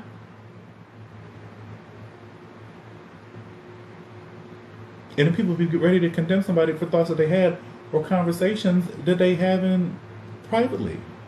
She said it all out. That's what she get paid to do, speak. She get paid to talk. And y'all want to condemn her for thoughts that you've had. That blows my mind. People, it's blowing my mind. Somebody can come on here and defend her. It's blowing my mind you don't like her and you come on here to voice that. That blows my mind. That blows my mind. But anything to be heard, and then people get on there like, I don't even want to, but I'm gonna go on and say this. This must be karma. Apparently, Heifer, you ain't looked at none of the comments because everybody's saying that, so you're not saying nothing new. I don't want to say this, but it must be karma. Don't say it if you don't want to say it. And if Wendy had the karma comment, let me tell you, when she was literally breaking things or getting like the inside stuff, because Wendy on the radio, what she was doing, not the same as what she was doing on the TV show when she got under Fox and Deborah Mercury and all this shit. It's not the same. That was from the streets. People was, after she started reading from the blogs and stuff, she was getting the calls and the things like that and the things like that. That was like straight gutter shit. Karma should have came shortly after that. Karma should have came. She should have never even had the show that she has now. I think that's how karma works, right? People's karma. Not to have done that, experience the things. Karma. I'm open to somebody saying, because that's what Toni Braxton said about her having her kid, and then he had ADD or something like that. She just felt like it was karma from the experiences that she had prior. If Wendy's struggling to have kids, that's karma. Okay, I'm open to that idea because I was after whatever. But to be a tool used for this purpose, this is not karma. This is her being manipulated and processed through the system. And there's no way anybody, especially black, nobody bows out gracefully or just is like, okay, we had a great run, you guys. We had a great run, you guys. You know, I'm tired. Or we looking out for my thing, because Deborah Mercury could produce that too. There's no way a woman who's been in on TV and entertainment and made connections for over 2 decades can't set her up a little. She can get that shit. Book a whole nother studio in New York without that. That should not be a problem. Or at least take the apartment on the next level below yours. If Kim and Kanye is buying up the block, Wendy can't buy the apartment below or above hers to turn that into a studio. I mean, like, these are the things. These are the things. There's no reason she can't get the cameras. She got the connection with the interns. She get the people over there and do the things, lay the things out. Simple. She has the clout, the experience, and the connections relationships to bring the guest on in an organic way. Not let's book J-Lo because she's doing the Whitney show, and then after that we're gonna book Eve because she's gonna be pregnant. You know, that's not all of that organization of promoting people and keeping the engine moving. When do you want to bring people on and be more conscious about their health? Do you want to bring people on and talk about, you know, eating and things, whatever the things. But no, they didn't let her do that. Because she said on the after show, when I get tired of doing the show, I'm going to stop. When the doors open up and I'm no longer excited, I'm going to stop. Nobody ever get to watch that because they took all that stuff down. There's no reason for them to want to take that down at the same time want to do a damn hologram for Whitney Houston. Some shit, we just leave shit in the past and let it be right now. That's too much. If you went back, which many people would do now, because when I was watching the after day. Tristan, Evan, whatever his name was, Brendan, whatever his name was, released it on a Tuesday. Well, every day. Well, depend on how often she did it. Maybe 2 to 3 times a week she would do it, and then it started going down to like once a week. But when he would drop that thing, I was on the after show. Okay, I didn't even watch unless the Hot Topics was hot and juicy or whatever. She was talking about something I wanted to see. I was just watching the damn after show. Nuggets upon nuggets upon nuggets upon nuggets. And then just Wendy being Wendy. And then that would be the forefront, and people would be pulling up clips of, like, remember when she said this back in February of 2000, or back, you know what I'm saying, back in 2018, she said this, and you know, like, things like that. Remember when she said she quit the show if she's not excited about They can't have that. Took the whole shit down. And that's the thing now. That money, go to Wendy and her estate. Any legal fees, all this shit she's going through now, Wells Fargo and all that stuff, that's Wendy's money. That's actually Deb Bar Murphy's money because that's the they put it together. But I would think Wendy would get a piece of that. Shut that down. Now she don't have another source of income because y'all done took the damn YouTube checks, which was literally budget money for the clothing at the time. No reason to take that down, but to be able to tap back into that level of information and that relationship with Wendy. Remember I said yesterday going to do some type of package or something when she do pass. It'll probably be the damn after shows. A DVD. Do people still buy DVDs? We talk about magazines. I ain't bought a magazine since I ain't bought a DVD since. Whew. A bootleg at that. I ain't bought a real DVD since the Beyonce Experience, Live at the Wynn. I ain't bought a bootleg since 2015, 14. Either way, do some type of something, stream it, whatever the case may be, or there'd be some Netflix shit. You know, Wendy live at the, behind this, they'd probably do something like Wendy behind the scenes, but it was just her after show that they did that they thought would be a good idea, which exposed a lot. You could see whether she was struggling with Kevin, little Kevin would come through, there's a lot of things, looking back, it went to exploit her more than anything else, looking back at it, but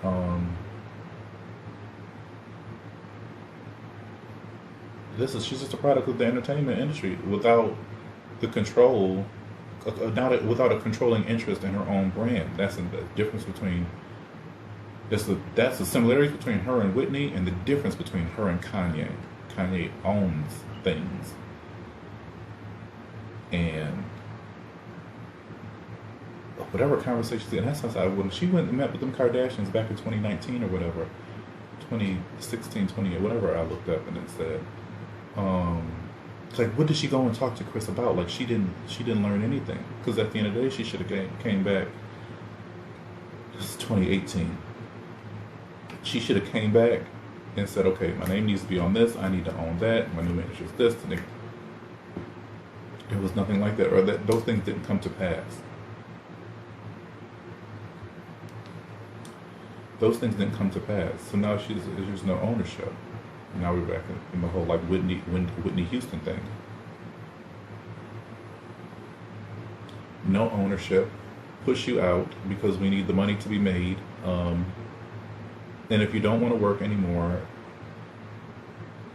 we're going to get an influx of cash because people are going to want to remember Whitney, like they did with Michael, and everybody else that fucking dies.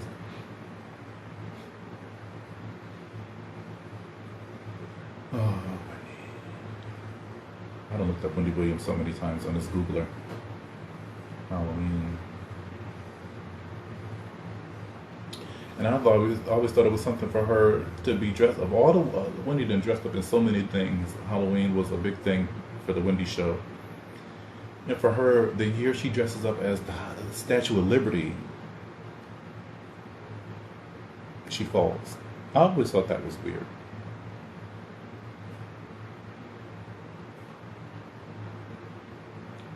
I always thought that was weird. Wendy been everything. So many costumes.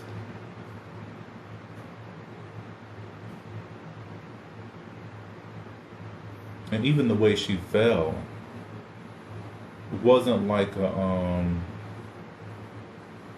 I've fallen. I told you I was almost died at Summer Jam. And that's just not how you fall. I mean, that's just not. Something comes over you, you see it, the next thing you know, you're on the ground. Not like our next guest, our next duress is what she said. And then this whole thing, stumble back, fall to and then just fall to the ground. Normally, it was just weird. Unlike anything we've ever seen on television. Wendy's trendsetting and groundbreaking and historical in many ways to one.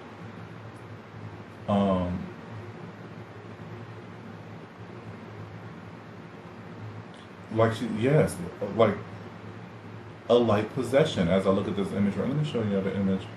I'm just gonna put some glasses on it. You got it.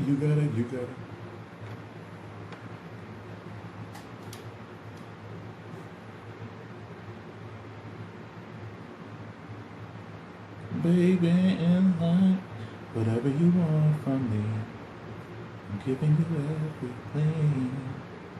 I'm your baby tonight. I just don't think it was a coincidence that she was the Statue of Liberty and she ended up falling over like that. And oh, look at this.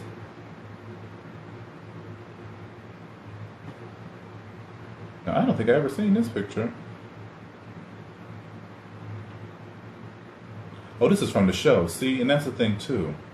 This is from the movie. I seen this. But that's from the damn movie.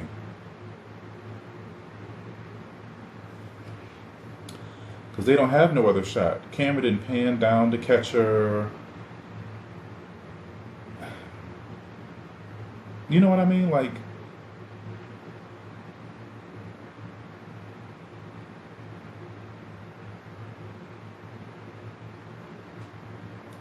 even for that to be a part of the movie, which was good. But that's the thing. This is a great story. This will be a great story. She's gonna pass out on her own show. Oprah kick her shoes off. Tyra didn't do much of nothing. Tyra did teach me how to fold a fitted blanket. That's what the Tyra show did teach me.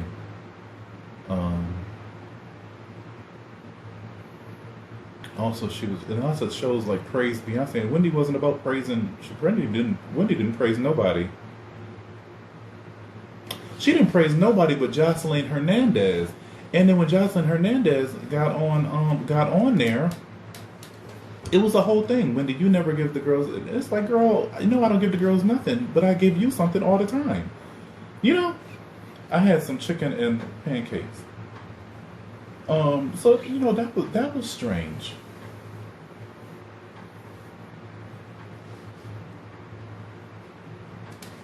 That was strange. And then it made her, just it was like because even that situation with her and the brat, um, like Wendy ain't making a. I don't. Ugh. Girl, she ain't making up nothing for you. Is what I want to say. To be the brat, and then the brat wasn't. She took that moment to be snarky. She could have been like, "Oh, Wendy, you crazy girl," or something like that. I never looked at you, like what is that? And then the brat was on the shot after that. And shit, Jocelyn, all these damn shows.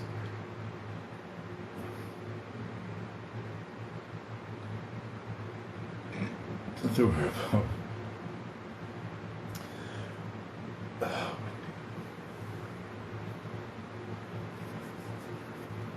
And like I said, it's 95% hate in the comments talking about this is karma. So this is, I'm sure it's a good portion of the country that feel that way. At the same time, involve themselves enough. Because listen, let me tell you this: I don't watch nothing I don't care about on nothing, and I definitely don't comment on nothing I don't care about. I might read the comments to see if somebody thinking like me. And even if they are, that's another reason for me to be like, okay, I don't need to say that somebody already said it. Because I don't need to push that type of, you know what I mean? Your opinion or whatever. Until you get over here. And the collective, I'm going to say what I'm going to say. But, yeah, I just, y'all. And I'm not even, we passed the pray for, pray. I'm not even going to get into a whole religious tangent about that because, Lord, let me tell you, if prayer, manifestation is real, praying to something, yeah, I do believe that. I do. But ain't no prayer bringing her back. And I pray I'm wrong. Ain't no prayer bringing Wendy back. And yet I pray I'm wrong. Because we're just too far. The intention is already in motion. It's already in motion. And that's just that. Pardon me. Definitely that damn Statue of Liberty. And such a beautiful thing. It was she just looked nice, Morel, that was Robin, did that wig. Handmade, hand colored. Willie put the outfit together, the wig no heavier than any wig she ever put on. That crown styrofoam at best. For her to she this and that. When this Wonder Woman, I mean the years I wish I just need to get the years. She wore that Wonder Woman outfit. It seemed to be more than what that damn Statue of Liberty outfit seemed heavier. The wig was bigger. She had that helmet right on her forehead. But they give these lame ass excuses for convenience, even with what's going on the damn Good Morning America. We got Al going in and out of the hospital on his way out. We just drumming up more drama. Okay, this man and this woman just happen to be black and white, both married. They're canoodling, and we're gonna go. The PDA has been. First of all, y'all been on TV too long. Y'all too seasoned to be making any type of PDA slip-ups when you married and you married.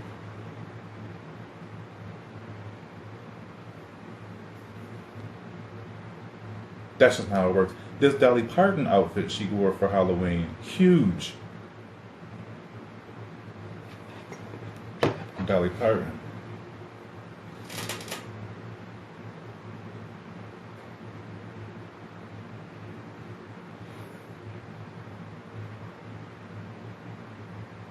Whatever you want from me, I'm giving you everything. I'm your baby tonight. Is that how J-Lo gonna sing it? I think I sing it better than with J-Lo. And I love J-Lo. I love J-Lo. I respect her career. I really, she was the girl for me coming up. But listen, y'all know I keep it real about Beyonce. I'm gonna keep it real about Jennifer. We not getting this back.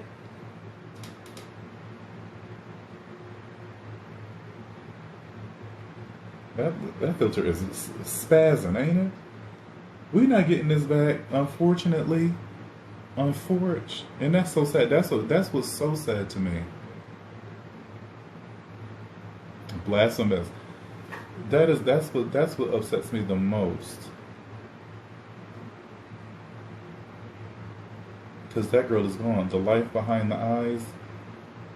Look at that. That was my auntie. That was my sister. Glasses look good. Well, they always look good on her, the glasses. But that expression behind the eyes, we're not getting that no more. We didn't get nothing like that at the damn when she sat down with the people. We got some type of scripted something that she had gone over. Somebody feeding to her.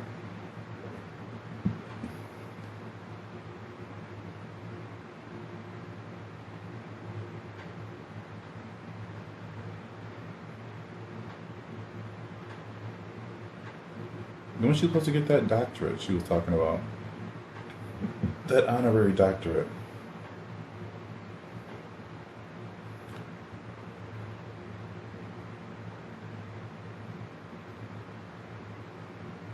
When is that supposed to happen? Then I might be able to put a timeline together, another timeline together. Prayers. I hope, I'm not praying and I'm not hoping for the best. I'm expecting her to have more respect when she passes than she got on that show. And I mean, if the story of it is an indication of what they did on the show,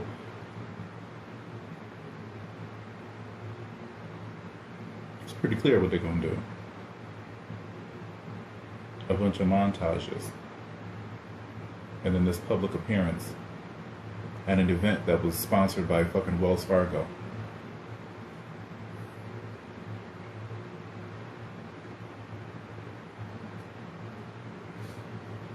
Whatever you want from me, I'll give you everything. I'm your baby tonight. You got it, you got it, you got it.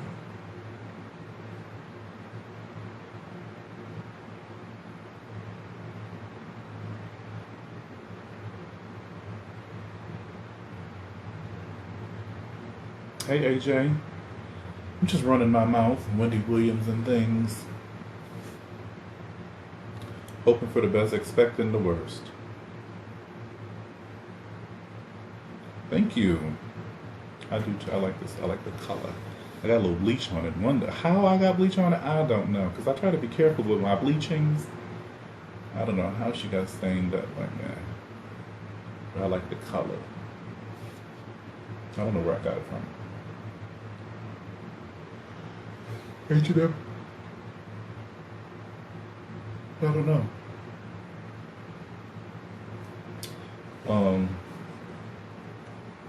So that that we have what we have, and this is what they've given us, and this is what we got. And the pickup and the takeaway, if you're picking up and taking away anything, is that they will always give us something. It is cozy. Thank you. Cozy. Comfortable in my skin. They give us something to supplement something else, like I said, with this Al going through his health things. When the focus should be on Al. The focus should be on Al.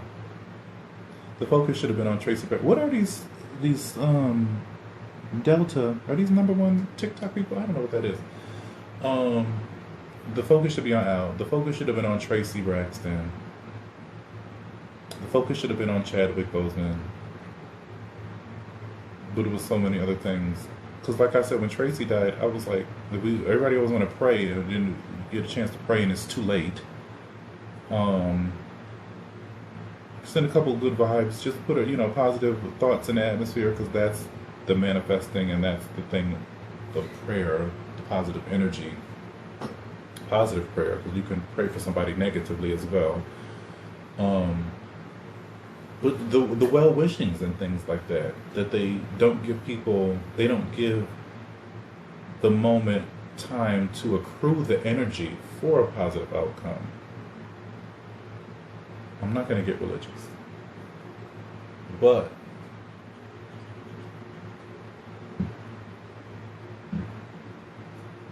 let me tell you, if prayer, and that's, it depends on how you look at it, depends on who you look, who you talk to, what you look at. Prayer is supposed to change things. A lot of people prayed Donald Trump would never be in office. You know, prayer changed things. People wouldn't go to war. You know, it just is. You know, whatever that is. But with these celebrities get to get into ill in these things, and then they give us, you know, the bare minimum, or they bombard us with other things, that we then get distracted, and the focus becomes on something else. Now, are y'all worried about Al, or are y'all worried about interracial? When interracial relationships is now passed through the Supreme Courts, along with gay marriage.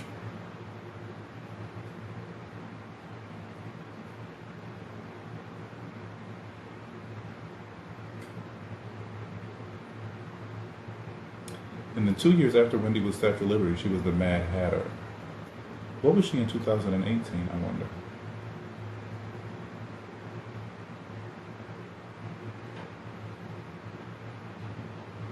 I'll be there in a hurry.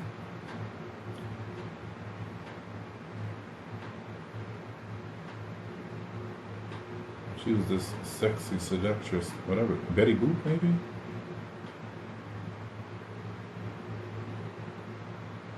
In the flats. She looks uncomfortable. Come on and enjoy the ride.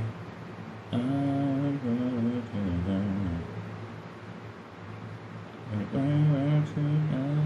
I think she's just a heart, a box of hearts. Is she Betty Boop?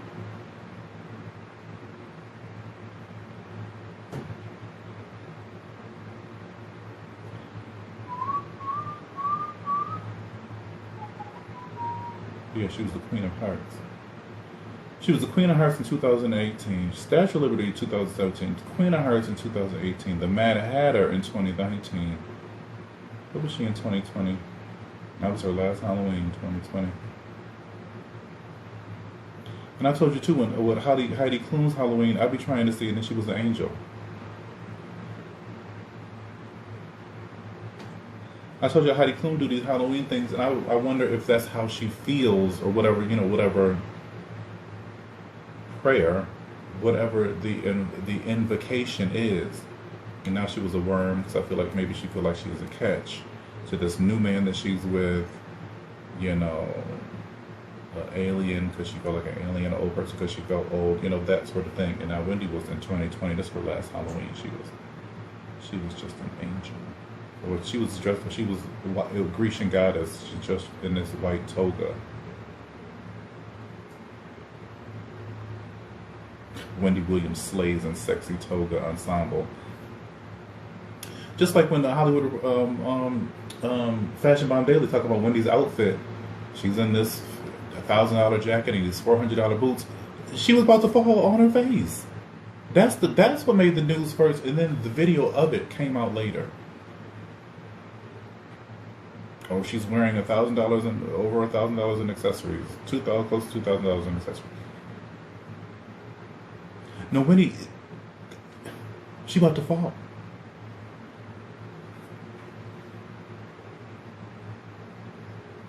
And the brainwashing aspect of that is that, okay, we're going to take you, you're going to go downstairs, you're going to get in the car, not in her right mind, quite honestly, puppeteer. And then you're going to walk to the door. In her right mind, she'll be like, fuck y'all, fuck that. I'm tired. My feet hurt. Why would I do that? Then a little whoop-de-woo, as the kids say. And now she's downstairs walking in a way that she knows she can't fucking, you know what I mean? You know what I mean? And this white angel thing, this white toga at the end, because toga don't got to be white. It could be green, pewter. It could have been yellow. It could have been citrine. It could have been anything. It was white. Now, I talk about numerology.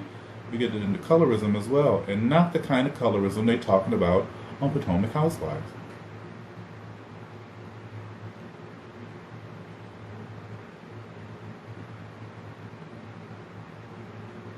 And she don't look the same then, 2020. She wasn't there in 2021. No.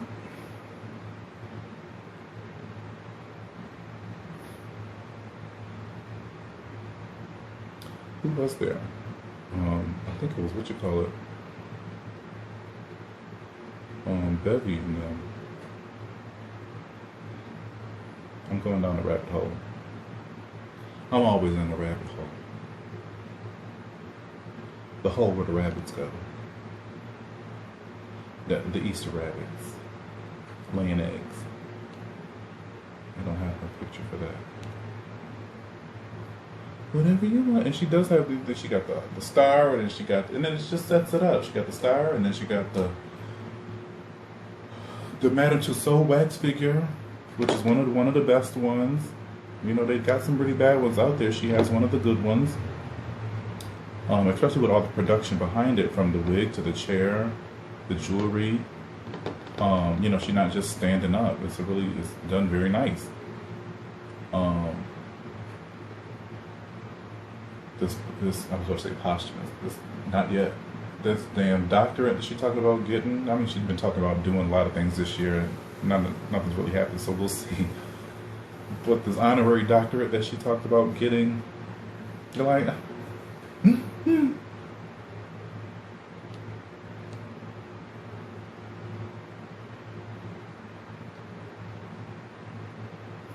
baby, tonight.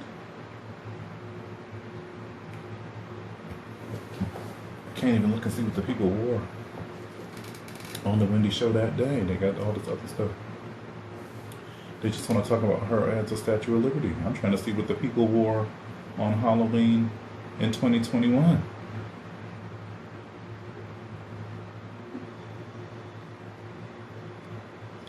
I'm sick of, what did we use at Yahoo? Is Ask Jeeves still a thing? And that's the shade there. Go to Chrome, which is Google, to go look up Yahoo as a search engine on Chrome. So ain't it all Google?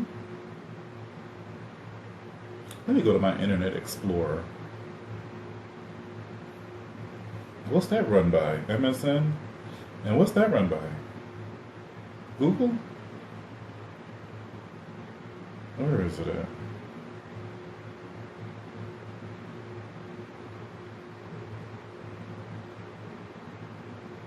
I mean, I'll just be trying to make it make sense.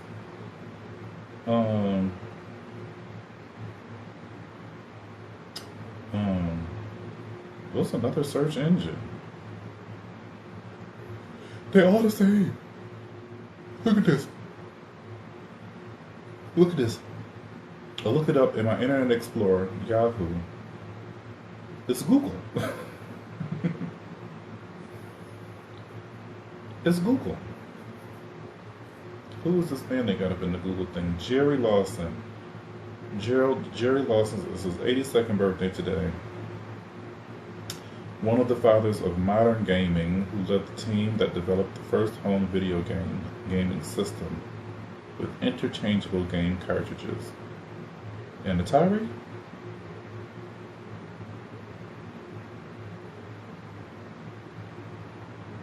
You guys ever played Atari?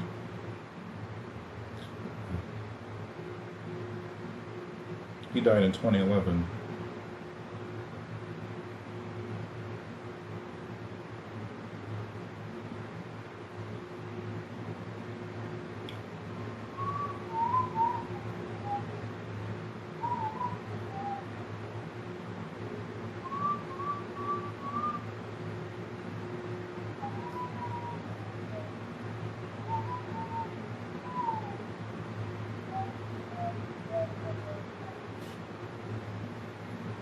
Did that make sense?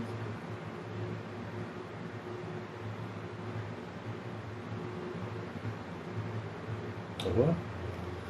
So yeah, I don't know what it is, but this is what we got. This is what they gave us. So this is what we have. And Potomac is nuts, and Wendy's situation is crazy. And ain't nothing. I mean, listen, we've been talking about good news for the better part of the year, and we just ain't got none yet. Jason Momoa went backless, but that's a distraction. A welcome one, but it's a distraction. You know.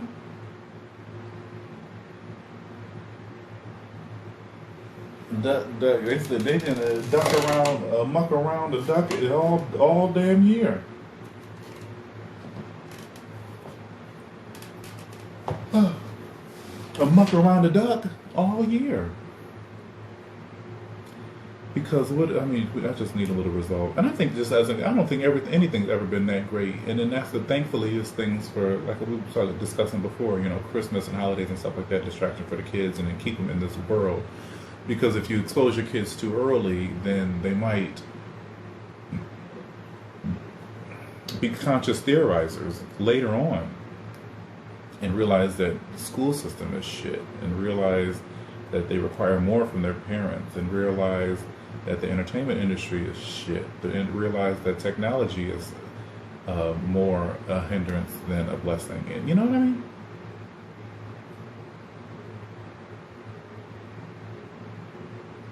But be good for Santa, and find your eggs from the Easter Bunny. That's the biggest thing. Well, just like gay marriage and interracial couples, what the hell do a bunny got to do with the eggs? Somebody tell me. Somebody tell me right now. Tell me how the bunny laid eggs. And tell me how the bunny came out of the eggs. Because, first of all, what's in the egg besides candy? That's why they started doing Easter baskets. But even Peeps, it's chickens. But it's the Easter Bunny. Shit, it's the Easter Bunny, that damn, what's that commercial? The caramel things? Where's the Easter, the auditioning? The Easter lion and the Easter tiger, all that stuff. Do they still run that commercial?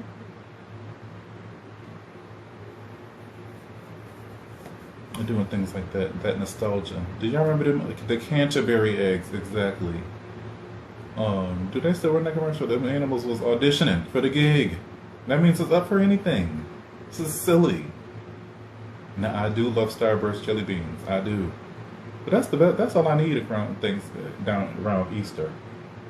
Is a Starburst jelly bean. And if they sold them all year, I wouldn't have to worry about it. I wouldn't have to hoard them. Easter changed every year.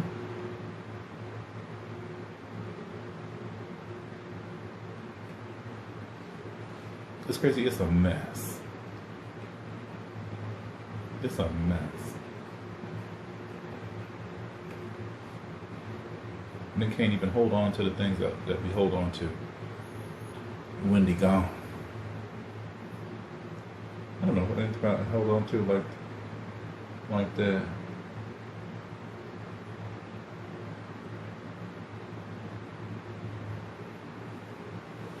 At the place I'm at now at 34, there's really not many. Well, let's say like J-Lo, Wendy Williams.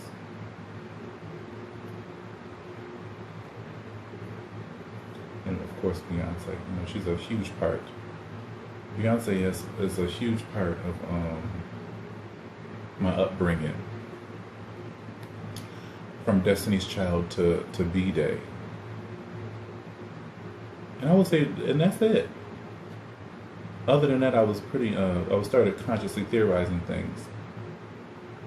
And kind of got out the matrix in that way. Stepped into the matrix, got out the matrix. I'm not exactly sure how the matrix works. But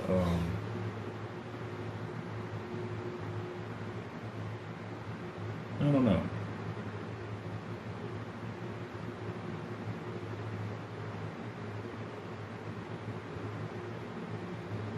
But we lose these people. And that's what makes me think. That's what gets me thinking. That's what should, I mean, everything should make you think. What are these delta things? That's so weird. Oh, what is this? Well, these people are at the levels. They have a badge. These people have badges. What are these badges y'all got? 1 is a special badge. 5 is a special badge. Few more rewards. Send a gift. Send a gift to activate your gift or level and rewards. These people is out here sending gifts. Y'all didn't send me no gifts, but y'all badges. They sent me the gift givers, and nobody gave a gift. Shade. I've never seen this. I don't know what any of this means. At any rate,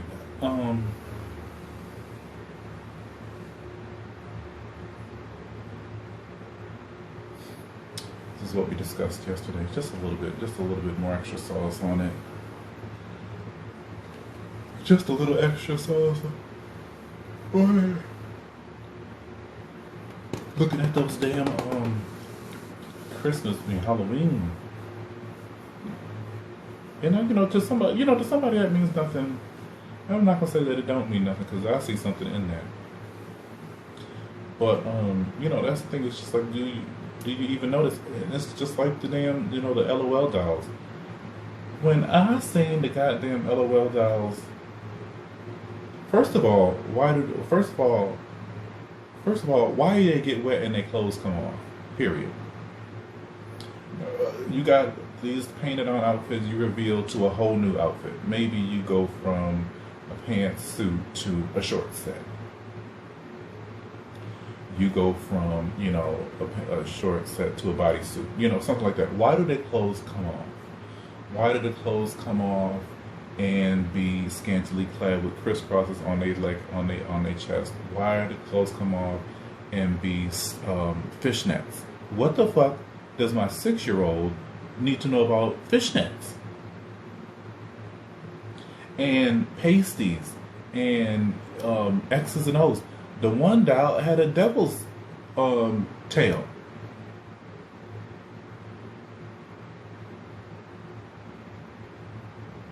Why do they do that? And that's been going on. As I said, that was exposed in 2020. People still buying those damn things. My sister buys them for my niece. And I told you guys, my niece thinks they're bathing suits. But bathing suits don't have to look like that. And bathing suits that do look like that are for a type of person. It's no shade enough because I like sexy too, but I'm old enough. But it's a type of thing. You know what I'm saying? People just fine with the, top and the bottoms. People like a one piece. People get in, they get out. They get into the strappings and the things and the things and the things. And it's all trying to encourage a little more attention and a little bit more appeal. That's not what I'm trying to impart on my kids, and that's what people's fucking problem with Barney was. That Barney wasn't sitting there naked or giving bad information or anything like that. He was educating the kids and incorporating and embrace the melting pot of cultures that your child might come in contact with. Not dipping these kids, these toys in water and then looking at these outfits like, because you don't go from a pantsuit to a short set. You know, from a pantsuit to the goddamn BDSM whips and chains. Kids look at that thing and they say, Then they see it on TV and they're like, Then they get older and they go to the store and they're like, oh yeah, I know what this is. That's more problematic than Balenciaga with the goddamn. First of all, thankfully, I don't want to say thankfully, but they use white kids. They thought, well, that would cut down the backlash. But they've been doing for a while now. The fucking fashion houses have been doing these controversial things, controversial ads. H&M with the black kid with the monkey shirt on, and it's just like they just look for these little things in these fashion houses, and they continue to do these things. These things continue to happen. Meanwhile, people are still buying these dolls that get naked when you put them in. And I rather you which the clothes should not be dissolving at all. And if you do want to do a dissolving effect, let's change the hair color. Let's add some blush, and even still, that's all influential too. But that's better than fucking BDSM or negligee or fish tights or a devil's tail on no. You know, change hair, things like that. Affecting the kid's psyche at that early age, just like when you like I watched the movies. I went on my website. I watched the things on legally. I started like in the late '80s, right? And watching the shit from the late '80s, those were not triggers, but they like that whole. I did the video on that's not the late '80s, but 101 Dalmatians. Things like that. Things like Glenn Close walking in there, that whole character period, and even like for me it was Poison Ivy, the wrestler Sable, things like that let me know inside that I didn't want to be Superman, you know, I didn't want to be the guy wrestlers, I didn't want to be the girls, but I was more attracted to that. Like that was, and not in a sexual way. Like I was intrigued and excited aesthetically by what those women did. And then you watch movies growing up that are kind of a lot more suggestive and sexual content and touching and positioning and things like that. When I watched The Toy Back with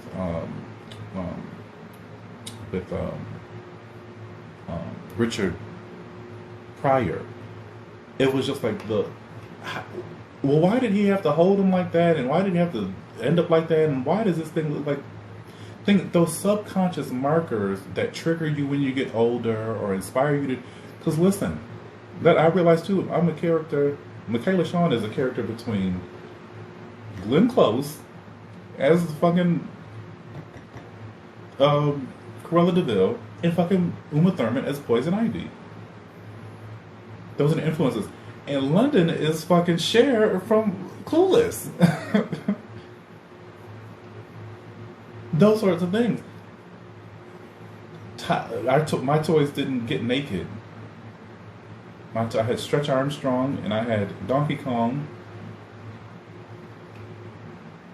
And other than that, it was playing outside. Lots of that. Which was formulative as well.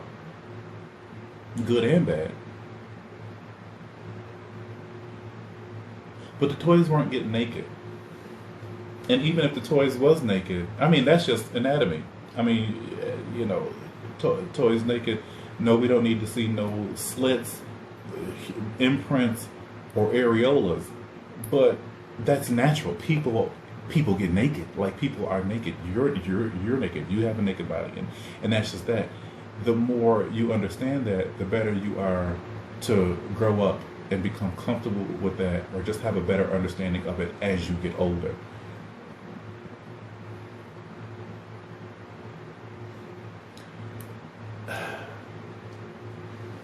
I don't know. I don't know. But those things, as I'm older now, I think my kids would just read, and you know, I would look at I'll say this: if I got a LOL doll, and the second I saw that the dolls, you dip a doll in some cold water and it comes out without no clothes on, or not even that, they don't come out with no clothes on. If it would have came out with the bra and panty set, black with lace on it, and a devil's tail behind it, that would be the last time I would buy that toy. And I said this too about a Euphoria. My dad was like Don't watch that rated R movie. Don't listen to this type of music, which is a disservice because you get out into the world and individuality is one thing, but to be out the loop because you weren't exposed, that's problematic. You should be exposed and taught to deal. Um, but my kids, I always thought, my kids, you watch whatever you're interested in, whatever. But some things are for kids and some things are not. Um, some things are for kids and some things are not. And I thought, if I had kids right now, let's say 13, 14, 15, and they want to watch Euphoria because it's presented as a it's presented in a relatable child's setting, but the experiences and the plot is 100% grown ass adult. Okay. If the 13, 14, 15-year-old wants to watch Euphoria, I'll let them watch it. I need a 3-paper report on why you feel like this is a show for you, what you get from this show, and what you think could be different about the show possibly. Because the level of influence in that program on a young mind is not healthy without the right guidance.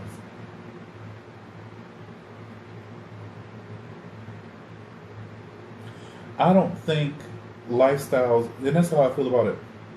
I'm not getting on TikTok, any of my socials, rainbows and rainbow flags and things, because white straight people don't get on there and put arrows on it. Like that we don't. That's not required. Everybody lives their life. I don't need to walk around and be all black power. I don't need black people walking around being old or white. You just walk around and you be, because we all human beings. Respect me, I respect you, we respect each other, we move in respect, and that's just that. There's no need to push sexuality in this thing at a certain age, because now once we get into, let's say, like Clarissa Explains It All. Are we old enough in here? Hey, Brand, thank you, sugar. Clarissa Explains It All. That age, which is like 12, 13, 14, right? To introduce a character like that, they got these things on here now. They don't put these tags. It's no need to drive up to push a flag. Because I don't want to hear no man always talk about, fuck the bitch, you fuck it. I don't want to hear that. You know what I mean? Like that, there's no need to be overtly expressive about things that you do personally. There's no need for me to exploit what I do personally for everybody to first of all, lend themselves to a conversation that I'm not having. You know what I mean? Or even have an opinion on what I choose to do. There's no need for that. That doesn't quantify your proudness, flagging and all of that. But when it comes to media, I think there's a time and a place, because at the same, there are people, and that's the thing, things that are really nothing worth. What I'm gonna say, there's nothing worth having comes easy, right? There's a little work that's required, a little attention to detail that is expected, so that it is cared for, conditioned, and produced properly, right? People are gay out here, and that's the fact of life. There's no influence in me, regardless if it was Sable and Poison Ivy and Cruella DeVille and Cher. Without those 4 influences, I would still be gay. But because I couldn't watch TV and identify with maybe a storyline more so of like, okay, these guys are locking eyes and that sort of thing, I had to look for what interested me aesthetically. In the right time frame in media, and first of all, it should all start at home. But in the right time frame, like I said, on a Clarissa Explains It All, which is we're coming of age, we've introduced a gay character, and it's like, okay, You know what I mean? And then you incorporate him like normal, but he just everything's normal. You incorporate the character, him, her, whatever. I mean, like a guy or a girl. Incorporate them into the storyline, into the friends group as normal. Watching Animorphs. If there was a gay character on that, watching what else did we watch growing up? Are You Afraid of the Dark? If there was a gay character on that, you know what I'm saying? That sort of thing. That type of recognition. Hey, Liv, that type of recognition is what should be required because straight is the standard. You overlook the fact that people who don't live that lifestyle don't relate to this character or this storyline. So we have to share, just like you put white people on TV, put the Asian people on TV. I'm sure if they'd have let Barney develop into, because Barney could go on forever and ever just as long as Sesame Street did, and incorporate different characters into that, would have done exactly what I'm talking about. Put people who live different lives than the person standing next to them, people who have different experiences than the person standing next to them, being involved in an atmosphere, in a setting where people who are normal are. But now at 4, 5, I don't need a cartoon, because cartoons should just be lights, camera, action, colors, running, whatever. And if you want to teach them something, you teach them something. Teach them taxes. I don't know what whatever the case may be. But like I said too, things start in the home, and that's the thing. Hard conversations. Okay, it's a hard conversation. You don't know how to start. Let me tell you the best way to start. You start. The best way to start is you start, and the best thing to do after that is you follow the fuck through. And at the end of the day, most times all you have to do is listen. All you have to do is listen. There's nothing outside of my home that should be influencing my child more than what I have going on and what I've done in my home to encourage my child, make my child feel seen, love my child, encourage my child. Did I say that already? That sort of thing. So that if a show comes on or something presents to my child, and that might be different than what I've said, what I've done, or what they've seen to that point. Because no, you don't want to bombard your kids like this is this and this is, especially now, this is this and this is this, and because sometimes you don't have that understanding. But if you set the tone in your home, what your child experiences, they'll bring that back to you because they need a better understanding. And if you've been the solid thought and the follow through point within your child's life, they're going to bring it to you because they're going to want your perspective. They're not going to go to their friends. They're not going to seek it out on television. They're not going to go to some stranger because they have it in the house. If I learn how to hold my fork and sit at the table, if I learn how to wash my ass and keep my room clean, I need to then know how to deal with people and understand people's lives all in my house first before I go out. There's no way Nicki Minaj becomes a role model. There's no way Euphoria becomes a standard of how my schooling should be. Absolutely not. And because now they want to realize that people are born gay, feel some type of way growing up and things like that, now they want to import that on cartoons. Throw me a Tom and Jerry silent moment where, you know what I mean, that sort of thing, because that's just simple entertainment and nothing push political, nothing sexual, nothing like that. Popeye and olive oil, fucking, back and forth love story. You love whatever, you love that. And even straight people, gay people, everybody identifies with a love story. You know what I mean? But when it comes to those coming of age things, which is the coming of age? If my kids, first of all, you catch your kids watching it. You know what I'm saying? You get, okay, Clarissa, one of the friends is gay, and this is like the thing, or whatever the case may be.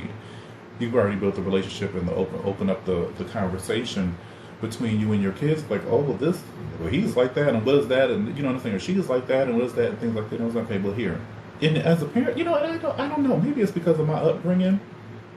But I feel like, as a parent, listen, you don't own nothing in this world. Let me tell you, you don't own anything in this world except your except your kids.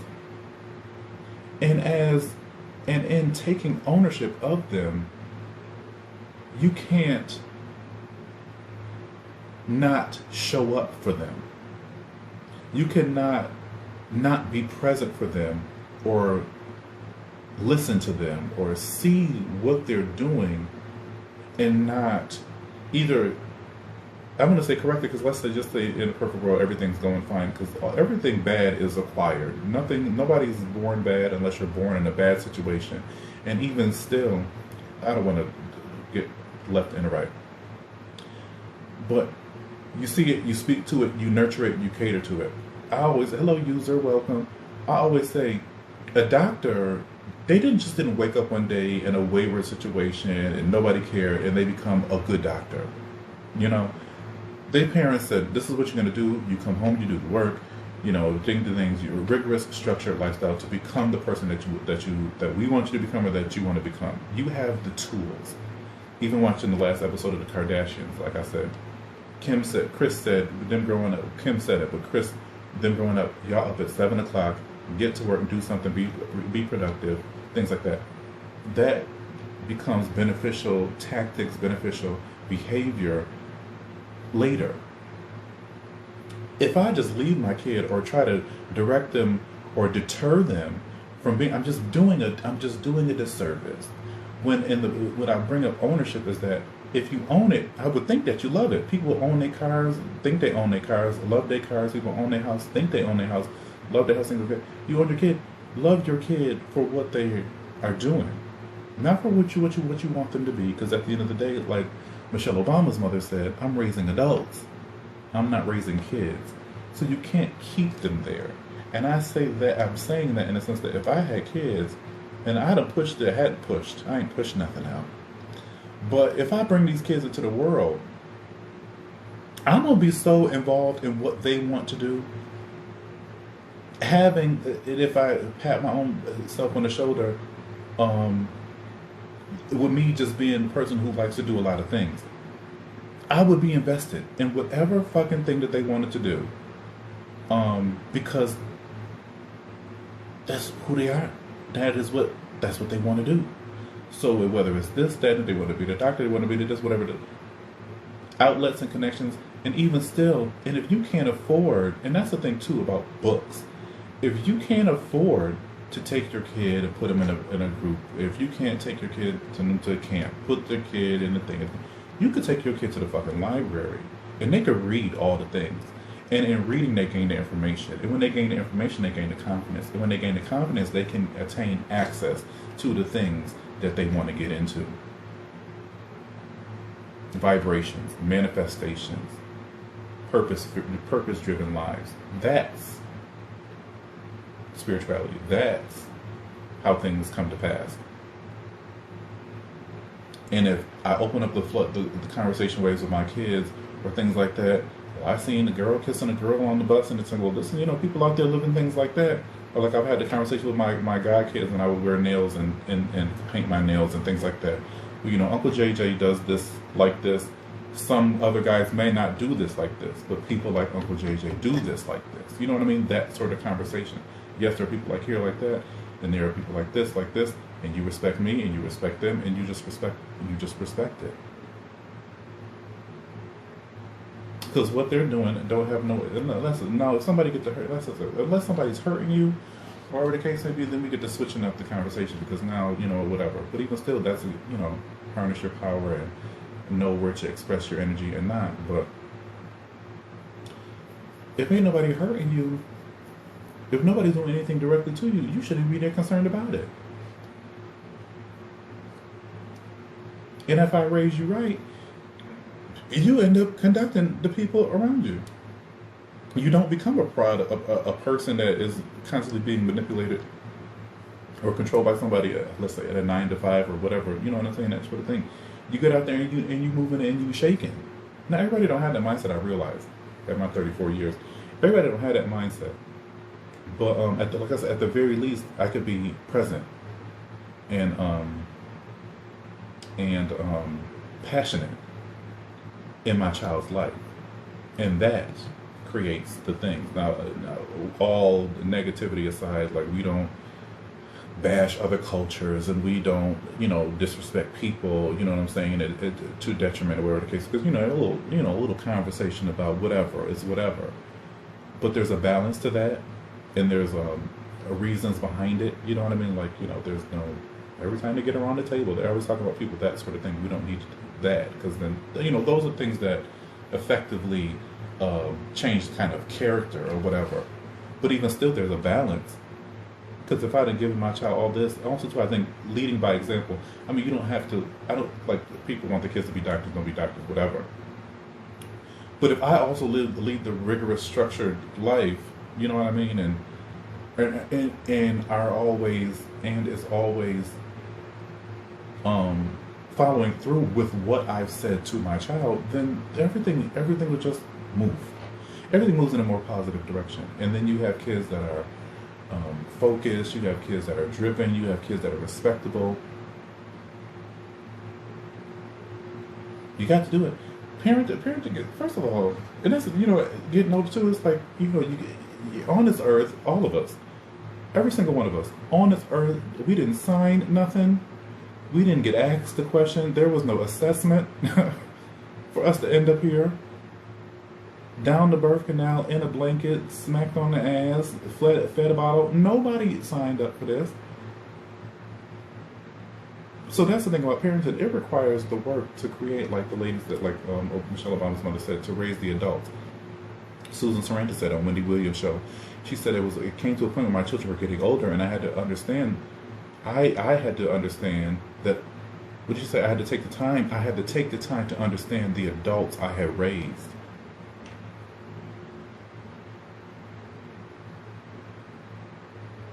Now, Susan Sarandon taking time to understand the adults she raised, I think is a powerful statement, just to understand that, to see that she became aware of the transition or the development of the children that she had into the adults that they are.